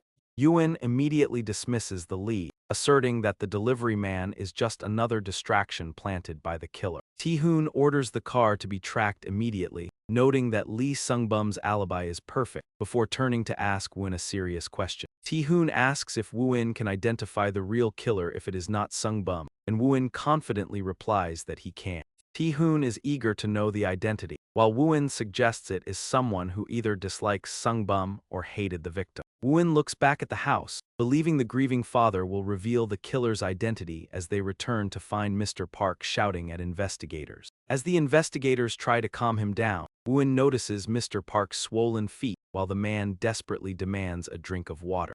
Woo-in carefully observes Mr. Park's yellowed eyes and dry lips, noting that his intense thirst appears to be genuine. An investigator hands Mr. Park a glass of water, and while the scene looks ordinary, Woo-in begins to connect the pieces of the puzzle. As Mr. Park stumbles toward the water while grumbling about the investigators, Woo-in suddenly reaches out and firmly grabs his wrist. Woo-in ignores the father's shock and coldly points out his cold hands and recent history of frequent urination. He explains that the unsteady gait and swollen fingertips are not just signs of thirst, but symptoms of serious diabetic kidney complication. Mr. Park is stunned by the diagnosis, but Woo-in warns him that drinking the water might actually cause his kidneys to fail further. Mr. Park angrily brushes Woo-in aside and demands they catch the killer, but Woo-in abruptly shifts the conversation to the man's failing business. Woo-in notes that the business was once successful but has recently struggled, causing Mr. Park to react with fury while Tae-hoon grows nervous. Tae-hoon whispers for Woo-in to be more polite to avoid getting him fired, but Woo-in completely ignores the plea. Woo-in continues his cold analysis, stating that the son was killed by a blunt object with a sharp edge before his body was dismembered. He pauses and expresses doubt, noting that such extreme brutality rarely occurs unless there is a deep and profound hatred between the parties. Woo-in questions if a simple butcher could harbor enough hatred to commit such a crime, especially given his past behavior. He points out that the butcher chose a peaceful settlement even after his daughter was attacked, making this level of violence seem unlikely. Woo-in asks if the butcher would truly leave such a horrific scene for the father to find, causing the other investigators to begin doubting the case. The investigators agree that a typical father would have demanded prison time instead of a settlement, leading Woo-in to insist on exploring every possibility. Woo-in suggests the killer likely holds a personal grudge, but Mr. Park insists he has never harmed anyone and is urged to think harder. Woo-in stares intently at the man as time runs out, while Mr. Park wonders who else besides Lee Sung-bae could possibly hate him. As Mr. Park mutters in confusion, Woo-in notes the clock ticking towards 6:40 and feels the mounting pressure of the deadline. Woo-in lowers his voice and tells him to think again, prompting Mr. Park to slowly recall an incident from 4 years ago. Woo-in notices a box of business cards on the desk and quickly uses his phone to search for the company name. While waiting for the search results, Woo-in reflects on the ease of finding information as the father begins to admit a bitter truth. Mr. Park mentions a similar incident involving Jong Hyuk 4 years ago, confirming Ewan's suspicion of the son's history of sexual violence. Ewan notices the father distancing himself from his son's behavior by shifting his phrasing from "my son" to that Jonghaya. When Ewan asks if there was an accusation of sexual assault, Mr. Park admits it before falling into a somber silence. Mr. Park explains that his business began to fail then and identifies the victim as the daughter of a former employee. Ewan asks if a settlement was reached, prompting a frustrated Mr. Park to claim he even promised the man a promotion. Dismissing the act as a childhood mistake, Mr. Park nearly shouts that the large sum of money he paid should have been sufficient. He blames the girl's suicide on intrusive reporters, while Ewan watches him in silence, processing the man's lack of remorse. Ewan stares at the man while mentally questioning who truly bears the responsibility for the young girl's death. Mr. Park suggests the employee might be seeking revenge, but Ewan finds his casual phrasing of the crime to be highly unusual. Ewan considers that more severe terms would be appropriate and asks for the names of the employee and his daughter. Mr. Park claims he cannot remember the names after 4 years, while Ewan's gaze shifts toward a shelf filled with trophies. Noting the man's high self-esteem and vanity, Ewan abruptly changes the subject to ask if he enjoys taking walks. Mr. Park confirms his daily walks for health but questions the relevance, which Ewan insists is an important detail. Ewan asks if he noticed anyone suspicious during his walks or any neighbors who moved into the area at the same time he did. Ewan begins leading the man into a hypothetical scenario involving a former employee who held a grudge and used the butcher as a decoy. Mr. Park is immediately drawn in, imagining the man planning his revenge ever since his daughter's death and framing the butcher as the culprit. As the father sinks into a state of resentment while grinding his teeth, Ewan coldly dismisses the very theory he just proposed. Ewan removes the former employee from the suspect list, explaining that the killer must be someone intimately familiar with every corner of the neighborhood. He points out that the killer would need to live there or scout the area frequently, yet Mr. Park never noticed anyone suspicious during his daily walks. Ewan explains that even if a killer hides their identity, the human limbic system would instinctively sense a threat from a stranger. He concludes that Mr. Park would have recognized the former employee, leaving the old man to hesitantly claim he might have simply been unobservant. As Mr. Park stammers through an excuse, Yoon receives a call reporting that the stolen car was found abandoned near the butcher shop. After confirming the butcher's alibi, Yoon hangs up and notices Ewan staring at him with an intense, unblinking gaze. Yoon wonders if Ewan is a machine because he is never wrong, while Mr. Park anxiously asks if they have captured Lee Sungbum yet. Ewan focuses on the cluttered table, seeing signs of a rushed search for missing items as a specific scene plays out in his mind. He envisions the father stumbling out of a room and knocking over trophies, realizing that every piece of the puzzle is finally falling into place. Ewan clearly sees the awkwardness in the man's movement as he tries to restore a sense of normalcy that no longer exists. Remarking on how difficult it is to act normal, Ewan tells the father that catching the killer requires him to answer every question truthfully. The father agrees to answer anything, so Ewan begins by asking if the dining table is cleaned every single day. The man instinctively mentions his wife cleaning after meals before stopping abruptly, confused by the relevance of such a question. He argues that these details are meaningless now that his son is dead, but Ewan ignores him and begins listing cold, hard facts. Ewan mentions the man's diabetes and suggests his son's troubles were a complication of his own failing health and ruined business. He notes the man's significant weight loss and declining physical strength, leaving both the father and Yoon in a state of total confusion. As Yoon wonders about Ewan's intentions, he suddenly remembers the profile of the killer, an elderly person, roughly 170 cm tall, with failing health.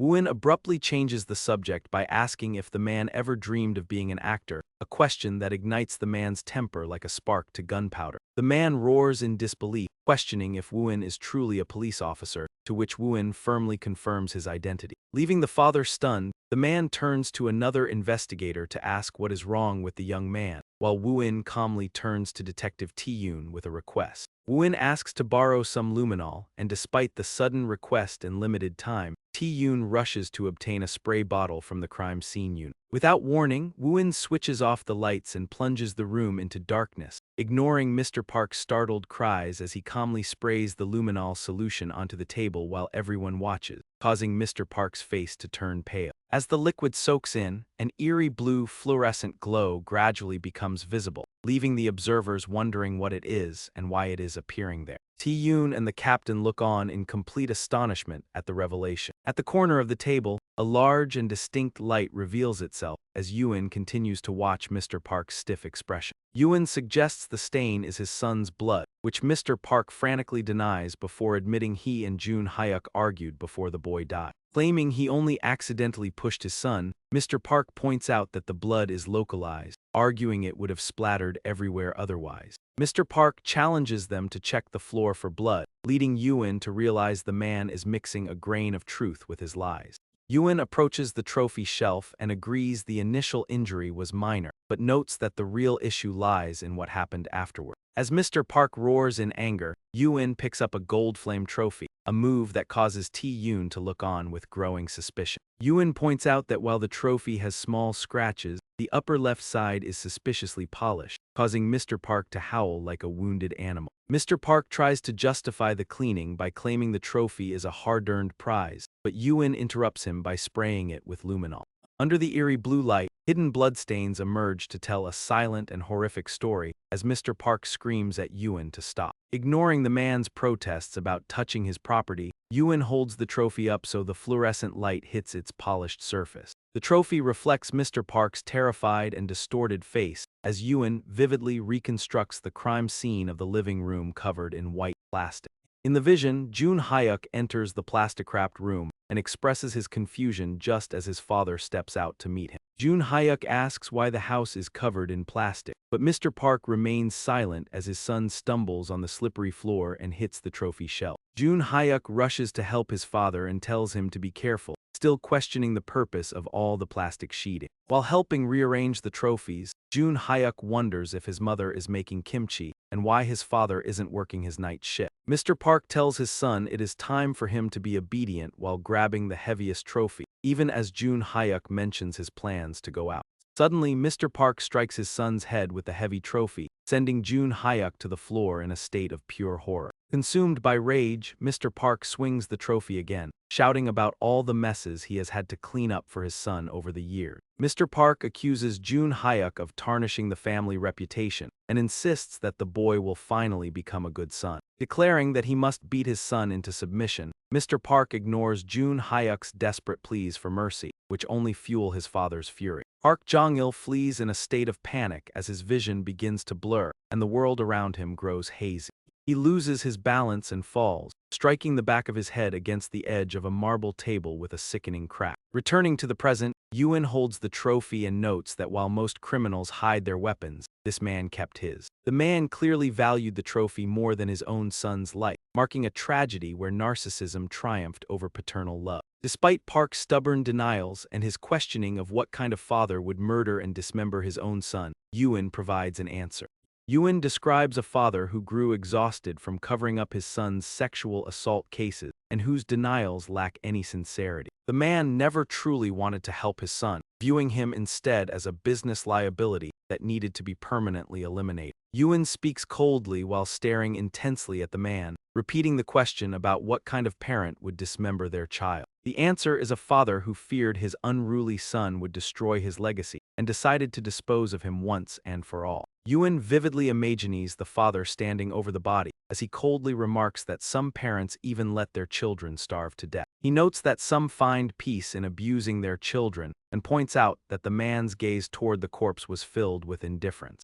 As the scene of the man quietly dismembering his son plays out like a slow-motion film, Park screams in a desperate attempt to deny it. Park insists he reported the crime to find the real killer and asks why he is being blamed, but Yoon coldly clarifies his curiosity. Yoon asks when the planning began and if the man had surveyed the area before moving to ensure there were no security cameras. Despite the man's frantic denials, Yoon remains unmoved and asks how much insurance money he stands to collect from Park Jong-il's death. An investigator steps forward and firmly instructs the man to remain calm and accompany them to the police station.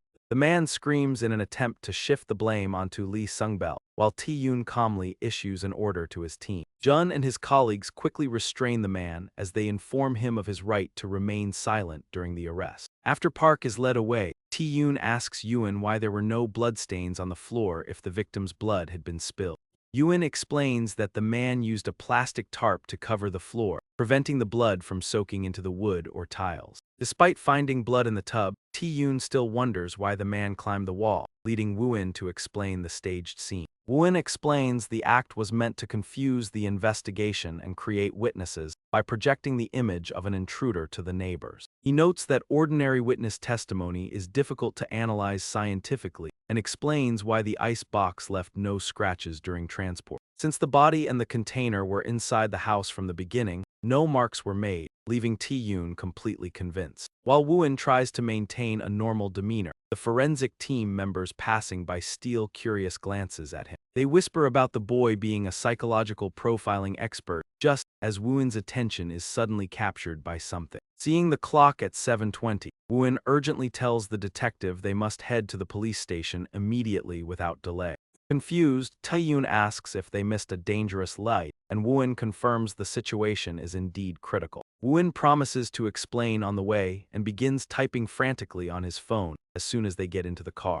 Tae-yoon is left speechless when he realizes the boy is just ordering black bean noodles before the restaurant closes for the night. After Tae-yoon agrees to a large order of sweet and sour pork, he questions if they are actually on their way to catch an accomplice. Woo-in clarifies there is no accomplice but something far more terrifying, asking about the Chinese restaurant across from the station. When Tae-yoon confirms the location, Woo-in explains the famous shop stops taking delivery orders promptly at 7:30. He expresses relief at not missing out on the popular food, marveling at how quickly they sell out and close each day. Woo-in considers the chance to eat at the police station a rare event, while Tae-yoon feels exhausted by the boy's antics. Tae-yoon had expected a major breakthrough in the case, only to find the boy was preoccupied with his meal and payment. Woo-in mentions he pays upon delivery, allowing the detective to treat him, though he refuses to order any unusual spicy dishes.